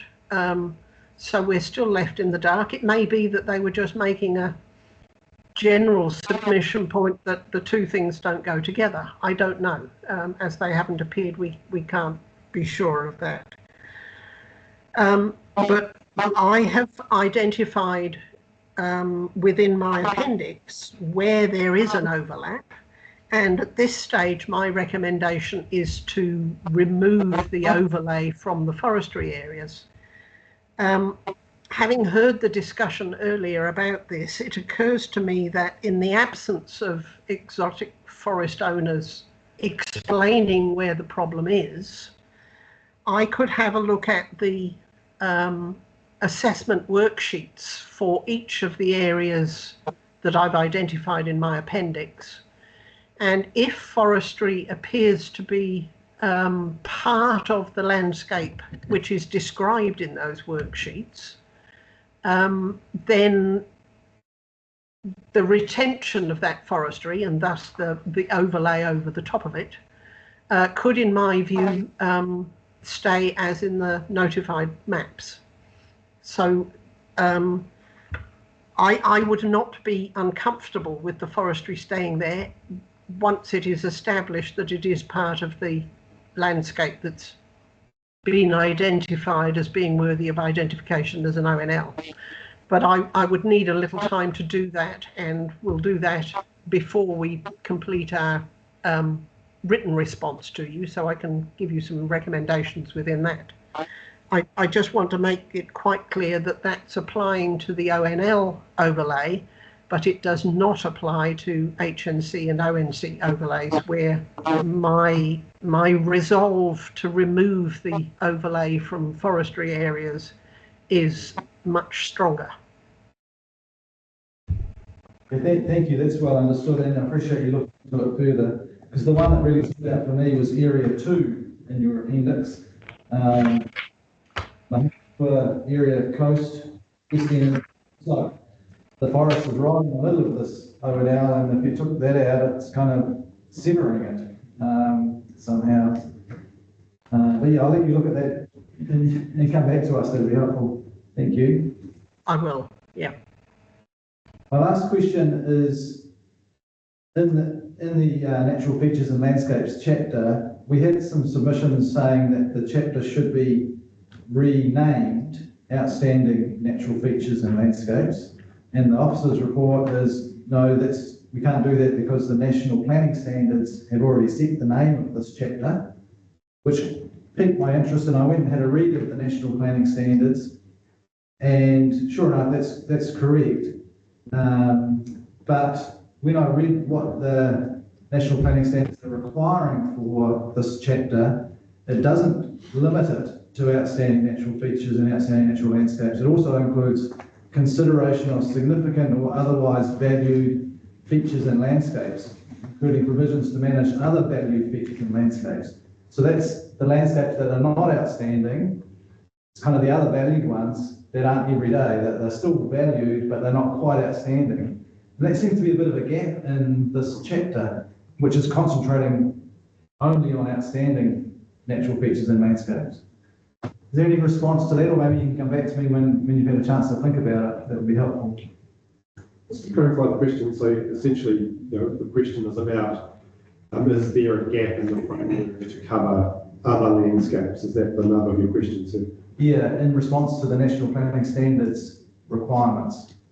I would suggest that the national planning standards is providing space, not necessarily statutory direction to include the management framework.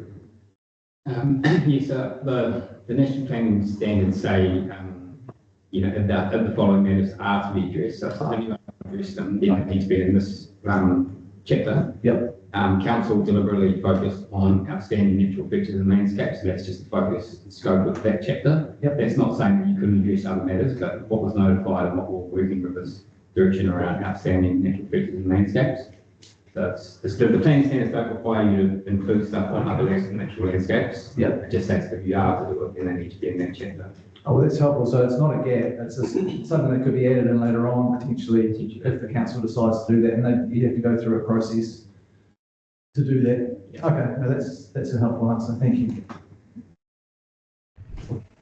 That's a good question. Yes. So I've got 4 minutes here. So the first one was about the 100 square metres threshold, and there was discussion about whether that should remain at 100 square metres or increase. And for buildings in the coastal environment, and we heard evidence from the council landscape architect that had to pick a number, so she picked 100 square metres. So then was brought up about the exempt works under Schedule 1 of the Building Act, and that you can do a pole shed up to 110 square metres. So I guess the question is from staff to respond to that, and that would work in to be practical under both acts, or under both sets. Which submission, Mr. Chair, was that victim? But there was there's Federated Farmers, there's a number of different ones. Regarding the exempted buildings. Fed farmers referred to, but I think there was another. They didn't actually say exempt, give the example of that Schedule 1, but they've said, is this a practical size for farm buildings? Yeah, that's a different matter, is it? Yeah, I guess what's the practical size and coastal environment? I think it came from Correct. questioning. I think it sort of came out through questioning when one of us asked a question is, how much do you need to be, for a farm building? Yeah. Basically need to be attractive.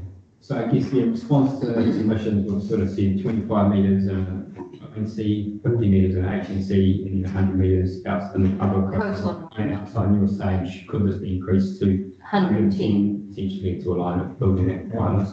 And a practical farm building. Yes. Probably a question for you, Malene. What I'd like to do is actually go and have a look at the Building Act and just see what that says and provide the response in the written reply, if I might. Correct. So the other one I've brought up about in a similar line, and it was about the farm dams, practicality, and there was discussion around the regional plan that Mr. Lee had raised as examples of how the regional council had addressed the farm dams definition and the sizes of them. And Mr. Lee said that he would respond about how that worked for the regional council and if that would be helpful for our plan as well. But I haven't heard any response about that, so you don't need to respond now, it can be in the written response, but just signaling that. Yep, okay, and so two more. We've heard a number of submissions about fire hazards and practicality for house sites and access ways into sites. There hasn't been, or I haven't seen any response from staff about the practicality of that and essentially what in practice is required to meet the fire hazards what, as well as the driveway, etc., and to reasonably practically have somebody to be able to utilise their land to build a house site and access ways, etc., while still complying with the fire hazards. So the combination of both the biodiversity and the fire hazards role. So I was just wanting in your feedback as well to address that in practical terms about why I think it's 1,000 square metres was suggested as clearance, but submitters have requested up to 2,000. So essentially ground truthing there and how it would work or not to address those two overlapping matters. And the last one was, we've heard from some people about incentivising activities for biodiversity. There's specific rules under the subdivision chapter relating to that. However, that there's not any rules or objectives or policies actually having incentives for other activities to recognise, as we've heard from our submitters, that they've been, that they've got this significant public good of having all this Indigenous biodiversity on their site, So here's a bonus development right for other areas on your site that aren't just subdivision. It might be other land use activities or additional development rights to recognise that we've got significant Indigenous biodiversity there. I think we'll give you a fulsome response, but I think Mr. Wyatt and I had a preliminary discussion on that. You might want to give some initial thoughts on that. Yeah, so on the thresholds around clearance, that's definitely in our radar around how that's addressed, and I think it's quite unclear around what's permitted just for the dwelling versus your other requirements around fire risk and between these, how they all work together, so we'll definitely respond to that. For incentives, like for, you know, are you sort of thinking like a additional dwelling on your land or something like that?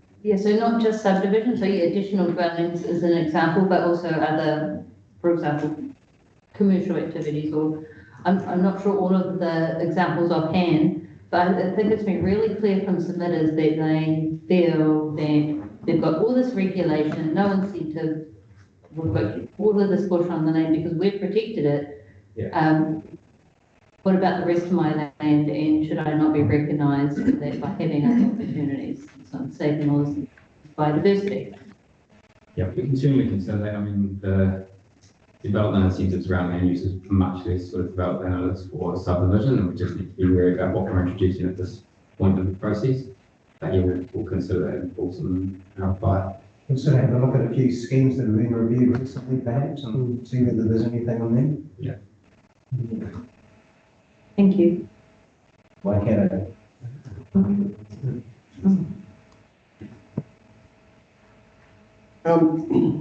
So I have two here, but this relates to the presentation about the cars on beaches.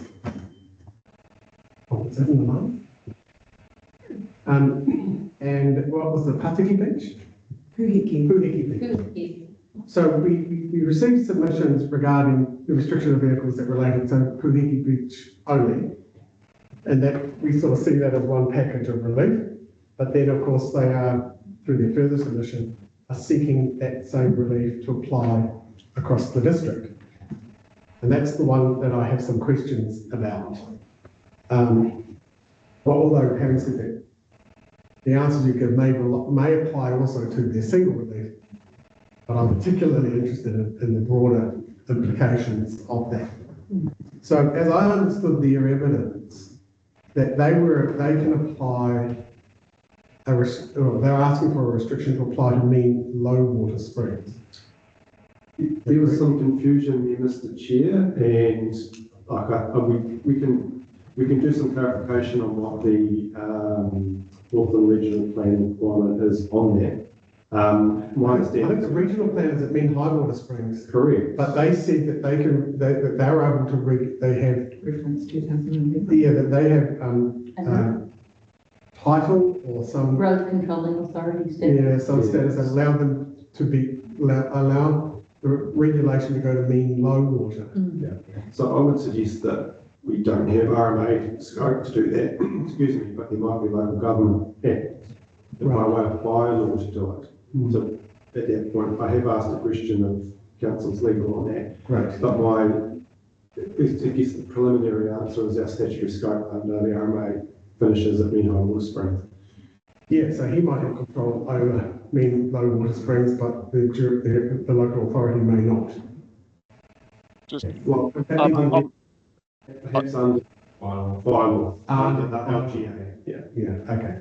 So, I mean, my question is, well, if this is there scope to go to mean low water springs?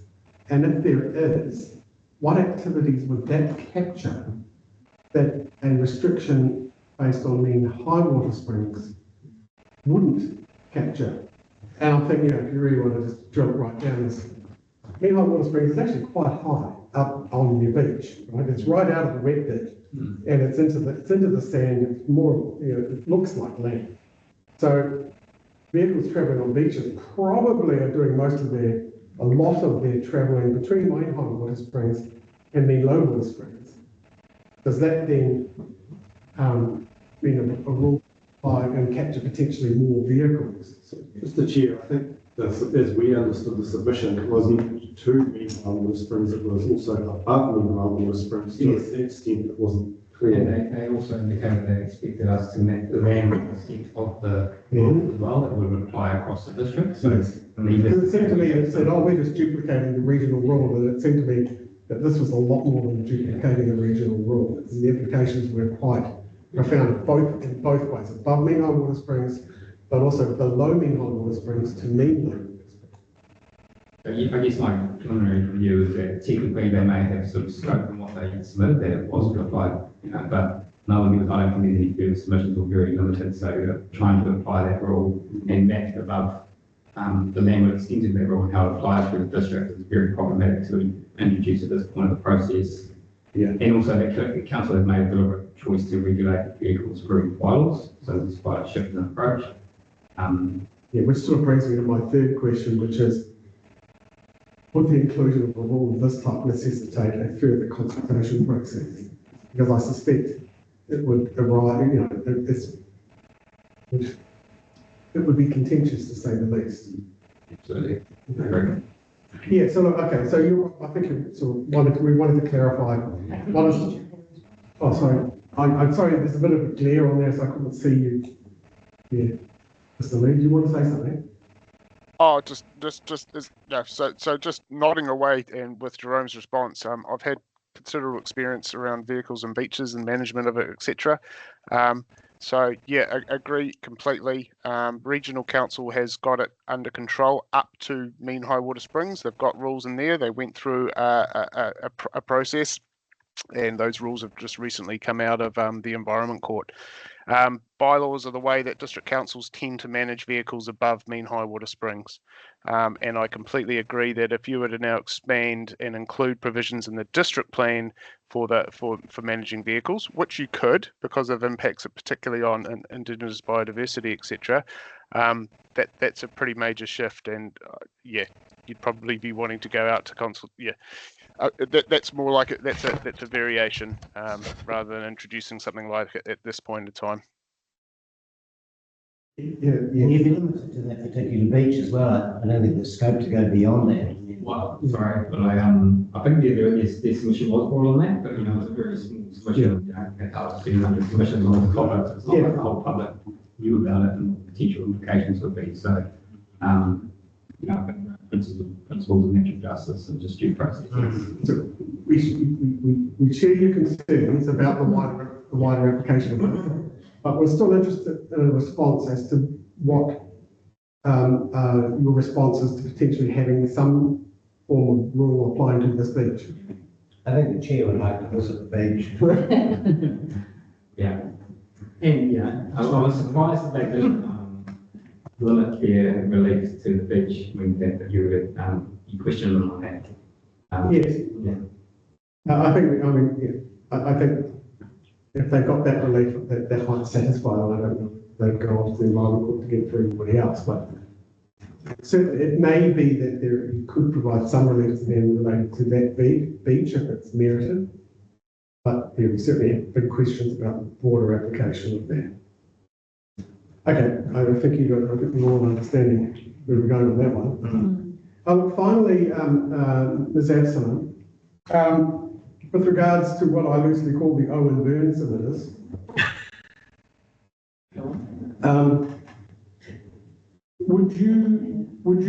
would you want to visit those sites for further evaluation now that you'd heard his evidence? I'd certainly be willing to do so. I think, however, it would be very helpful if we had confirmation as to which ones I can and should visit in terms of this overlap between Mr. Burns' evidence and Peter Hall and John Goodwin's evidence.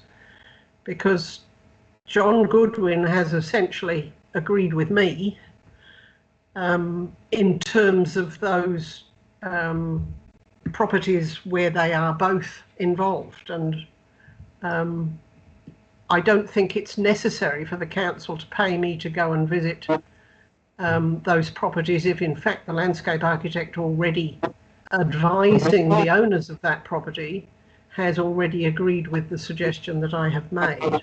I'm sorry to make it so complicated, but I'm just uncomfortable with this overlap. Yeah, no, look, I was going to ask that question there. I was going to move that on to my second question. And because I put to Mr. Byrne, you know, you're here representing all these landscape architects. You've given us a planning opinion that a finer grained assessment was necessary. Why didn't you engage a landscape architect to do that work? You know, I can't remember quite as the answer was. Mr. Chair, I share your concern in terms of where our expert has delivered an opinion and is now asked to essentially go back out on behalf of the submitters to basis of a lack of evidence, unless Ms. Absalom has some concerns about her assessment, which is for her personal reasons, professional reasons, is absolutely appropriate. I'm not sure council wants to be at this stage doing that work. Yeah, no, so as I said, I wasn't directing this. All I'd asked was, did she feel like she would want to go back out there? So I think what we've got it down to, if it did happen, is only those sites that a landscape architect hasn't already provided an expert opinion on, because that was the gap, right? Yes, yeah. So I think that probably does apply to the Woolly property that we heard from on Monday, but I don't think it applies to any of Mr. Byrne's clients. So look, I don't think it's a panel. Sorry, this is actually my job. I have to check with the other panelists, but at this point, it wasn't going to be a direction. It's just going to be from you. Do you think that that is warranted? It's up to you to discuss that with the council as to whether you do it, and we'll make a decision on the information we have. Yeah, no, Mr. Chair, look, I think, as I said, I think there's two riders on it, and you've just discussed one where there hasn't been evidence given, but also where Ms. Absalom believes, quite reasonably, that there might be an opportunity to review, but again, the applicants, the submitters have had opportunity to provide expert evidence and chosen not to at this stage. Yeah, but we accept that not everybody's site can be visited, and that the methodology can use a range of sources to come up with a professional view, and a landscape architect, is the expert there, and they've got to prepare their opinion and be justified. Yeah, I agree with James. I mean, the submitters have got their opportunity to present evidence, and if they choose not to bring a landscape architect or a geologist or whatever along, we make the decision based on what's put in front of us.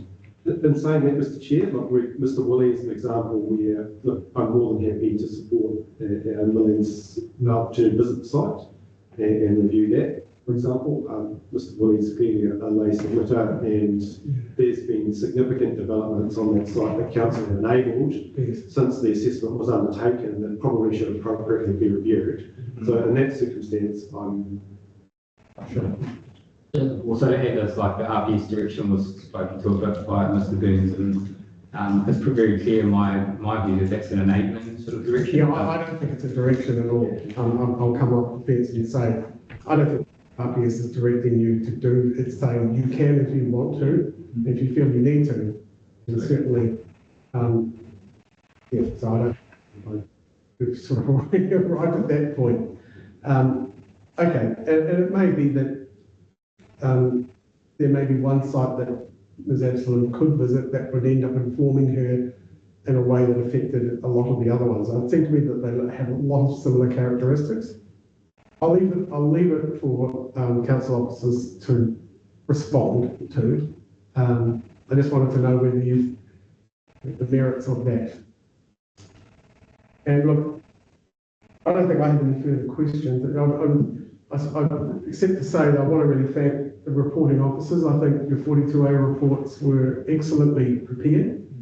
There was considerable level of detail that you went into. We all had to do an enormous amount of reading, but it was all very, very helpful. I think some of the best 42A reports I've read sometimes. So, but also too, I thought I want to thank you for your willingness to engage with submitters as we went through, being here, particularly you, Mr. Wise, because you were here for the whole gig. But it was really quite helpful to be able to have experts responding to some of these submissions in real time rather than sort of repeating them at this point. So thanks very much. I think it's been a really excellent preparation of council materials for this hearing. Anybody else want to say anything? Total call. So we all? So, buy yourselves a drink. Please, no more.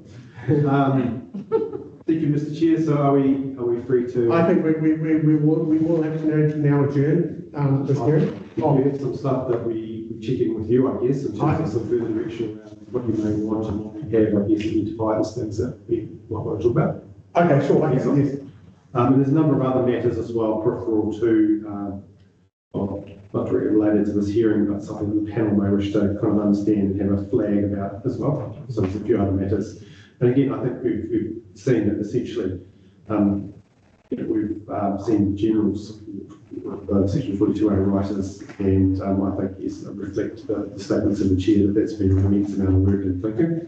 So I think the contributors to that stuff as well. Sort of, I know that there are a number of submissions and pieces of evidence that we have heard over the last 4 days that Mr. Wyeth is actively considering, and Ben and Malene as well, of course. In terms of engagement actions across the hearing, so we've got a few specific pieces of work that will obviously the bulk of the work will be able to provide you within 10 working days. So the further engagement work will obviously be longer but unspecified at this stage, and go through those. At this stage, certainly the Woolly submission, which we've already, I guess, connected Malene and the Woolies together in terms of visiting that site and reviewing that site. The submissions of Mr. Jack, we have engaged Mr. Hayward to assess that evidence around the Jack's Lake and yes. So we're actively looking into that. So we'll provide you on that. Now, the other one, which we weren't quite sure whether we were going to get direction on, but we thought it might be worth, I guess, discussing with you, is the evidence of Dr. Craig that we heard yesterday. And we note, and we'll get more into this detail later on. There's two posts. Two posts.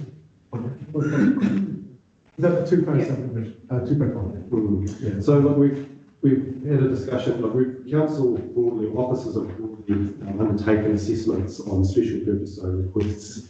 Again, we haven't shared those with you. This is, I guess, a part of a broader piece of work to make sure that we're efficient and effective as much as we can be through the process. So this not only includes special purpose, but other more significant rezoning projects. So we're turning our mind to how that will make that a more efficient process and user-friendly for everybody, including the panel and ourselves. I guess our initial thinking on that before the hearing was that it perhaps didn't pass the drafting gate around what those requirements in the national planning standards say about what would be appropriate to consider as a special purpose zone. However, our preliminary thinking is that we might actually, at the blessing of the panel, actively engage him to determine what actually might be more helpful in terms of rules within the Indigenous Biodiversity Zone. In the first instance, as opposed to engaging on the special purpose zone, we think that would be helpful for all parties. And if, for example, he's satisfied with the approach in the IB chapter, then maybe further work, which will cost him probably considerable amount of money, we might be able to save him that, but also have a good outcome as well. So is the panel happy that we do that? It just means that we might come back to you. I guess we're signaling we want to come back to you on that sort of work.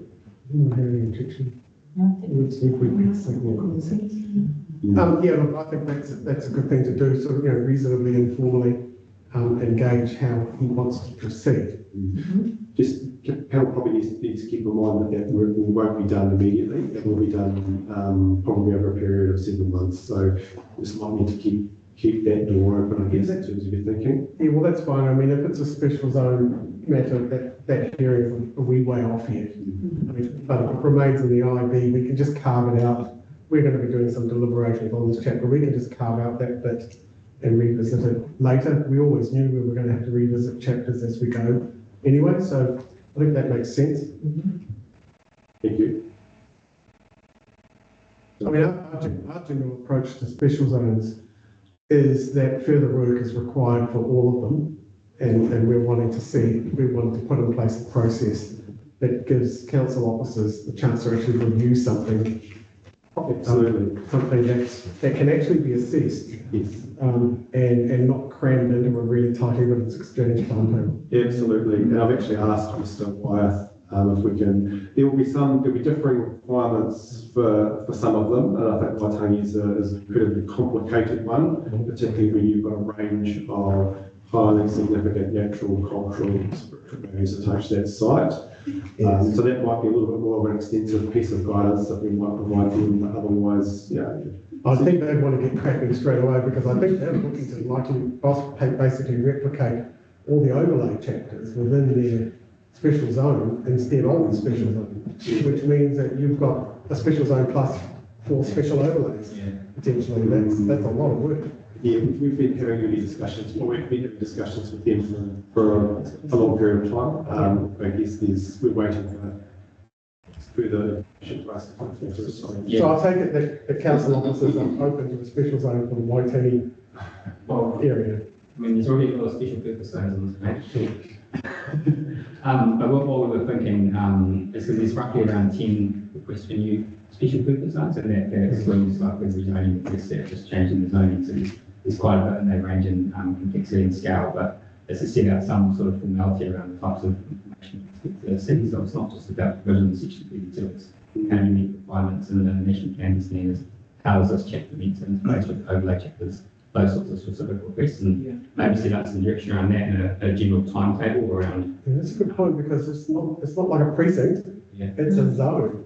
Yeah. So you're saying that a zone has to achieve a whole lot of other exacting standards as opposed to some other method. And they also need to demonstrate how it's not practical to manage it through another spatial overlay, whether that be a precinct or whatever. So they need to show that that's the most best, most efficient spatial planning approach.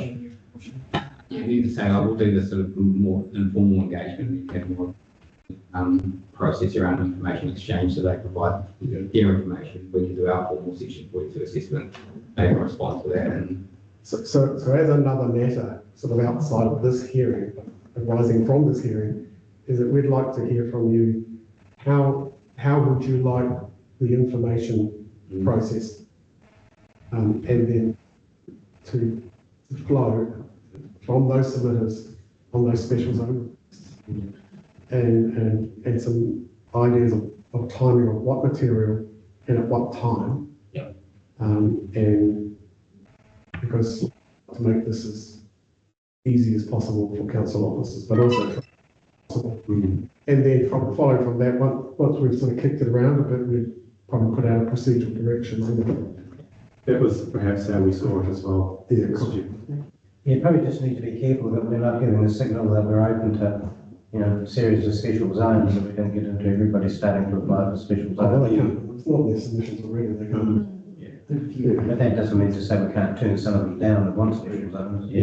and there are a couple that have got the secondary relief, right? Give us this, but not give us this. Yeah, I think once the acid comes down, it may be that a number of submitters, once they realise how much work they need to do, and the experts that they probably need to engage, they may have a second think. And that's not intended to put them off, but I think they obviously need to understand what they're up for. The section 32 basis. So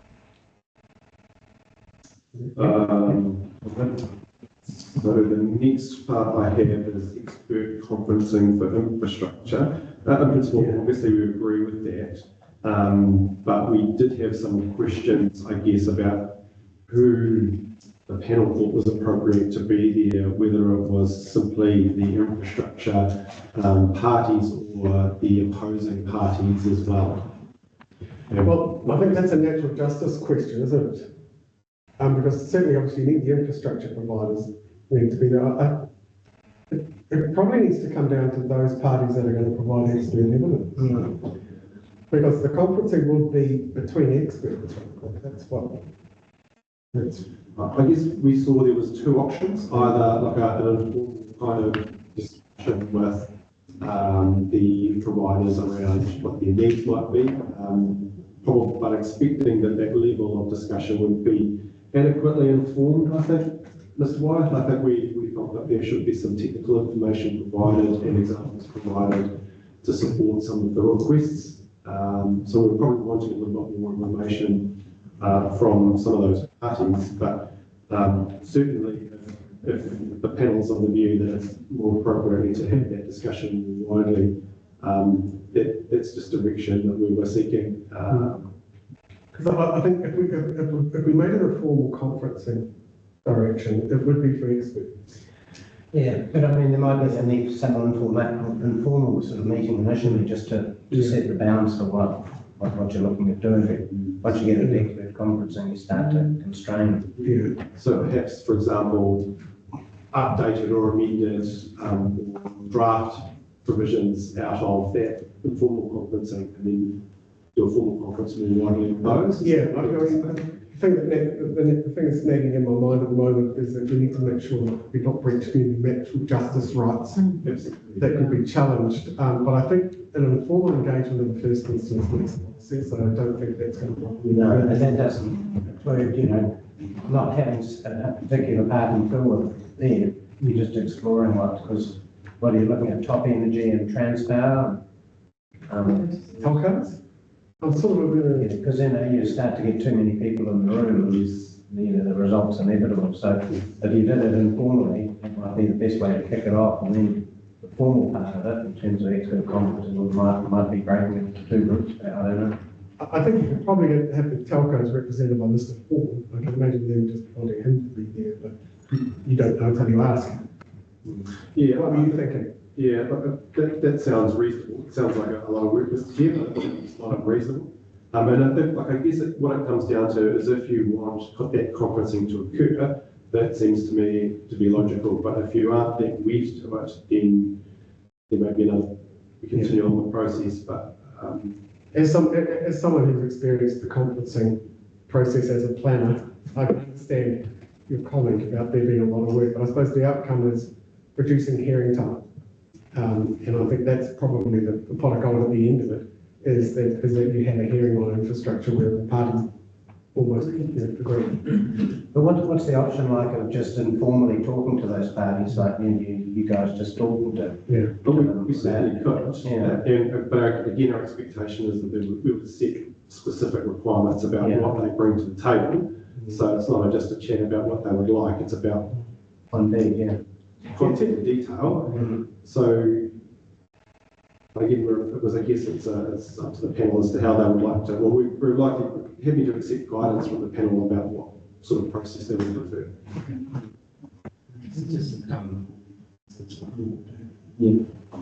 So I think what we'd do is we'd like you to engage with them informally and just see where that gets you to. I know these guys, they work up and down the country. They've written numerous chapters and numerous planning instruments, and it might be, that there's a ready-made set of provisions that wouldn't offend council officers. So we'd encourage that you engage them informally in the first instance and just report back to us. And then we'll see whether we need to take that to an extra step, or it may be that we're just happy to proceed to a hearing. That'd be. Sounds good. I just got a question when you start getting into joint witness statements and stuff like that. It is. I understand. I don't want to force caucusing when it's not going to have any useful purpose, because that can waste a lot of people's time and energy, and certainly I've been there before. Okay. So let's just see how we go on that first one. I think a lot of people have been in that conference. Obviously, we'll be going with that. I think get some of the other industry, understand the operational requirements, talk about height limits and stuff like that. I mean, what you need. I've been purposefully reticent to flip the conferencing switch, a lot of automatically. But it seems to me this is a chapter that could potentially benefit from it. But let's see how we go with the informal engagement first.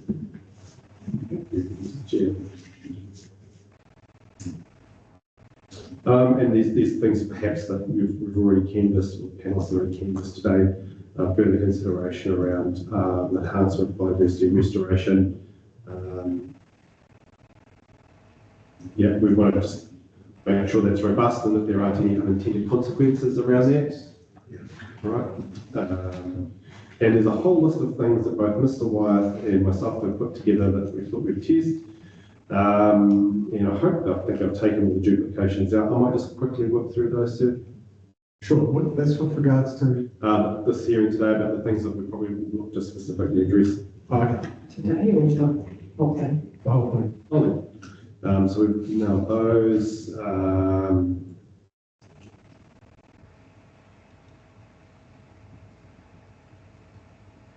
Objectives and policies. So there's obviously a number of submissions around those. So clearly, Mr. Wyeth will look into those and Ben will look into those. Multi-purpose land and treaty settlement overlays. That's another area that we look to respond, recognising that, I guess the word enable, what does that mean in where you have section 6, sensitive and high value, and that's actually beyond the treaty settlement, but just generally speaking, what does enable mean in this particular context? Does that mean permitted or controlled activity, or does it mean something else given the context? So that's something that we're likely to give you some comment, well, we will give you some commentary on, it might be useful.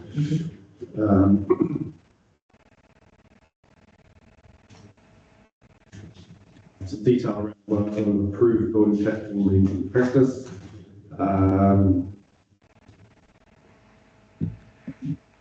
Activity status where non-compliance is not achieved. Sorry, non-compliance is not achieved. I think it's where there is non-compliance is achieved, and overlays where there's avoid policies. Again, so that probably is what it means in practice. So that's generally what we're talking about here. Is that related to the evidence we had today? Well, in the number of solicitors, which is around activity status and non-compliant. Yeah, And maybe, and also the limits of control activity. Yeah, yeah. So. Rules for upgrading infrastructure. I think there will be some benefit to exploring what the practical, what practically does that mean, and are we all talking about the same thing? I think some of the line would be cool. Review and refinement of some of the exceptions for earthworks. We've again talked about that today. Beaches, vehicles on beaches, we've talked about. Definitions, I guess that structures interpretations. I think Mr. White spoke to that earlier on in the hearing, that in some instances it's important to control structures, but in others perhaps less so. So some frameworks could, I guess, rely on the existing definition, but others perhaps are sensitive to that.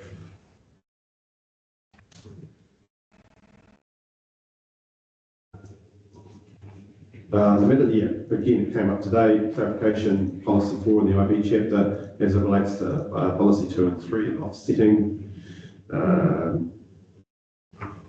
One thing that I guess, we've heard from the panel is around, I guess, site size in relation, or feature size in relation to the amount of permitted clearance. I think I'll ask Mr. Wyeth will request that he provide some discussion on that. I guess in terms of, we need to be clear about what scope we might have to kind of implement that kind of approach as well, and what evidence we've heard and what type of evidence we've heard on that matter. As I think I talked about earlier today, how the word values, how it's integrated into the policies, objectives around qualities, characteristics. There's some subtle differences into how that has been used that might have some unintended consequences again. That might include, for example, different values that are intended to be or promote or protect particular values that are intended to be protected by that particular framework. They might exist on the land, but might not be what the intent of the framework is intended to support or protect. So just want to be careful on that.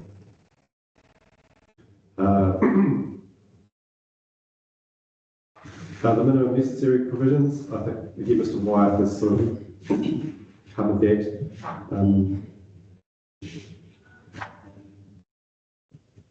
Upgrades.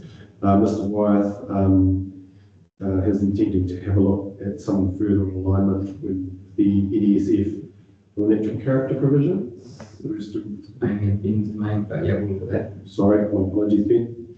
There are also some, I think, different interpretations of pests, managing pests and biosecurity, or assumptions that they mean something similar or the same. I think officers want to provide some helpful clarity on that. I think we've heard that today in particular. And it's also, we might provide, or we'll provide comment. There's been some suggestion that we use the existing information that we either do or don't have around significant natural areas. Just my preliminary thought is that it is collected for different, perhaps, reasons than bringing it into an SNA framework, for example.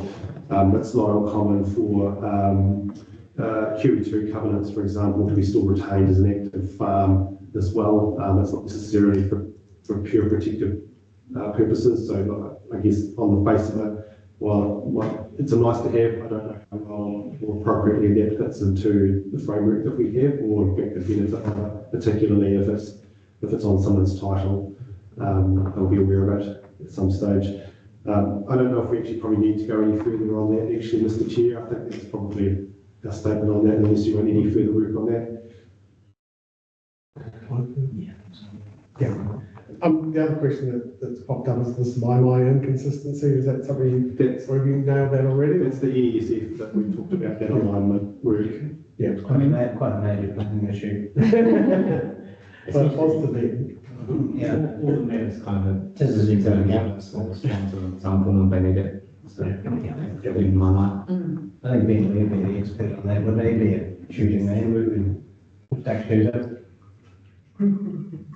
Now and again. We talked about mapping natural character outside the coast of Rome already today. Yeah.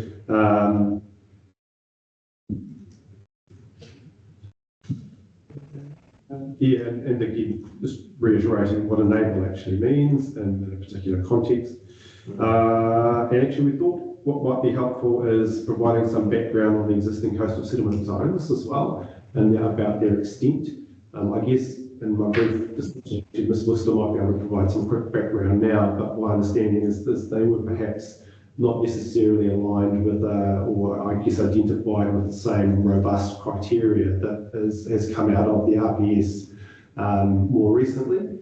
So their extent at the time perhaps isn't as closely linked to the coastal environment in the direction from the NZCBS. So what we have now is probably a more robust refinement. Was there anything you'd like to add? No, just that the coastal zones in the district plan existed because at the time that was written, there was no regional policy statement that directed what the coastal environment was. There was no mapping. So it was left to fully to the discretion of the district council, and was shaped, from what I understand, in some cases quite heavily through the appeals process. So, for example, when we had the submitter, I'm sorry, I can't recall his name, but he was talking about the South Kirikiri Inlet Zone. That was a major, the longest running appeal on the operative plan, and that came about simply through an appeal process. So you do get a very mixed bag operative plan. And from that, you have seen a significant change in some locations in the RPS and the coastal environment. Do you want anything further, Mr. Chair? I think that kind of gives you the detail. No, I think you've been really comprehensive in your summary. And I think, Or just hopefully on the list is the building height in the coastal. 5 metres, 6 metres. Yeah. up at 5. 6 metres. Yeah. So that's definitely on It's scientific approach. So keep in mind that I would suggest that the question that we would ask, and we won't answer today, of Ms. Absalom is that if you change the way that you measure height, will that have an impact on her recommended height, and would it need to change one way or the other? Right. So there are two, I would imagine, quite interlinked propositions. If you change the way you measure height, and be more, so that's. I just want to be clear with did fair to Ms. Absalom's evidence to say, well, actually, it's not something that we can look at in isolation as a tool. So just to confirm, you don't have average height on the plan, do you? we have the National Planning Standards definition of height. Does that include average height? As I was going to say, introducing average height, at this point, there's you have to decide very carefully what zones you apply it to. And particularly when you've got sensitive receiving zones, you want to be very careful about using average height. That's perhaps It's what got we're seeing. potentially huge unexpected because, from my own experience, average height can deliver significantly different outcomes than rolling height. You can just respond to that. Liam, you look like you want to respond. No, I'm just listening carefully. Okay. Just a few more things on today, which is one more thing actually. So the sustainable forest harvest, the legislation does not exempt compliance with the RMA, but for the matters in 6C, obviously the IB has given some indication that it should be provided for in the plan, and in that regard, there's very little scope for us to make it to change that. We have made it, so we kind of meet that requirement. There is no guidance to my knowledge around any of those other matters of natural character. For example, but I understand that you want some feedback perhaps on that. I think just clarifying, you'll be responding to the statements and stuff that came from all submitters, including what Hautatai has given today. Cool. And that's probably all the matters with regard to the hearing. There are some additional matters that maybe it's an opportunity for us to talk about quickly. Yeah, sure. Yeah. So as we've noted, we have begun the process to more efficiently and effectively deal with those zoning provisions. So it was just a check in there on that. In terms of, there's a couple of other things that we want to talk to you about. So one, in terms of an interim response to minute 7 that was issued by the panel, we had hoped to get something out before this hearing, but unfortunately, as you know, I've been quite unwell.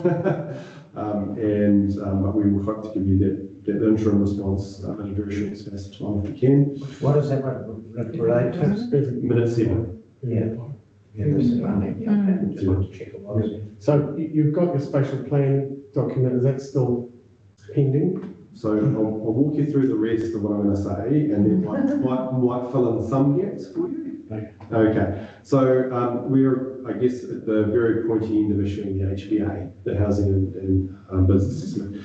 So that will be ready in the coming days, and we'll, I guess, deliver that to you, submitters, and we'll also go through people who are engaged in that spatial plan process. So that will be provided to you imminently. Okay. With regards to the spatial plan, we have a very tentative timetable at this stage around when that might be adopted by councils. However, I don't think there's not confirmation on that as of yet, but we'll be in a position, I guess, to share with you a timetable on where that might be shortly.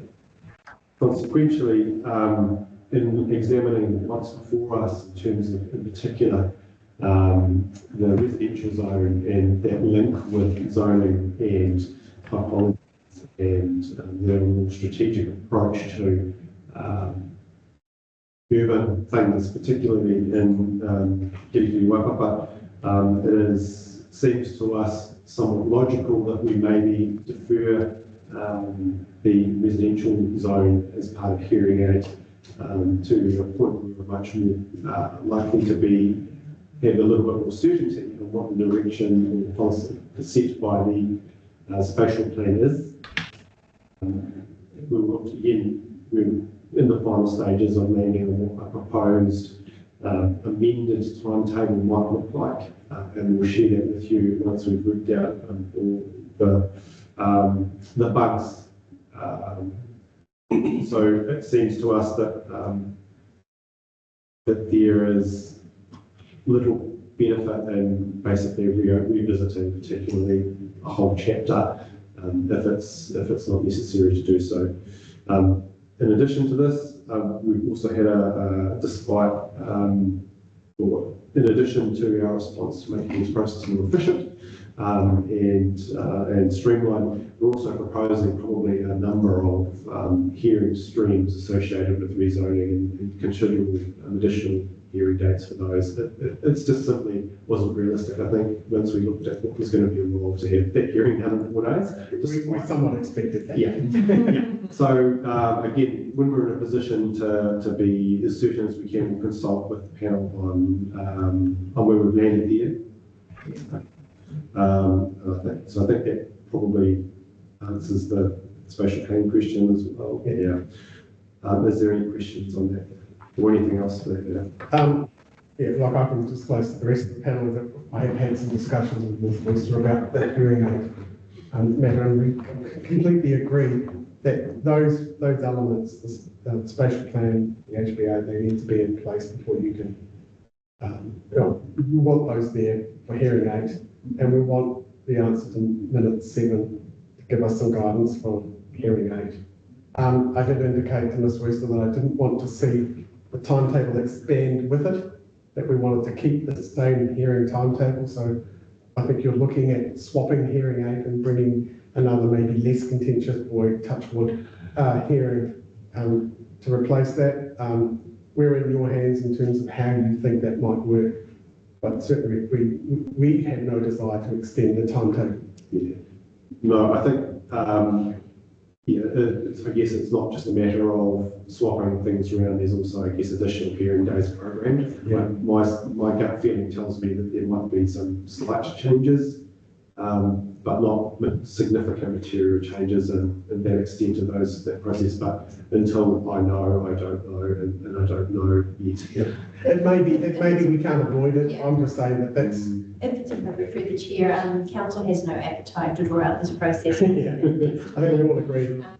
It's a shared outcome. So we certainly, we've got an application at the moment with the ministry to extend our decision time out to May.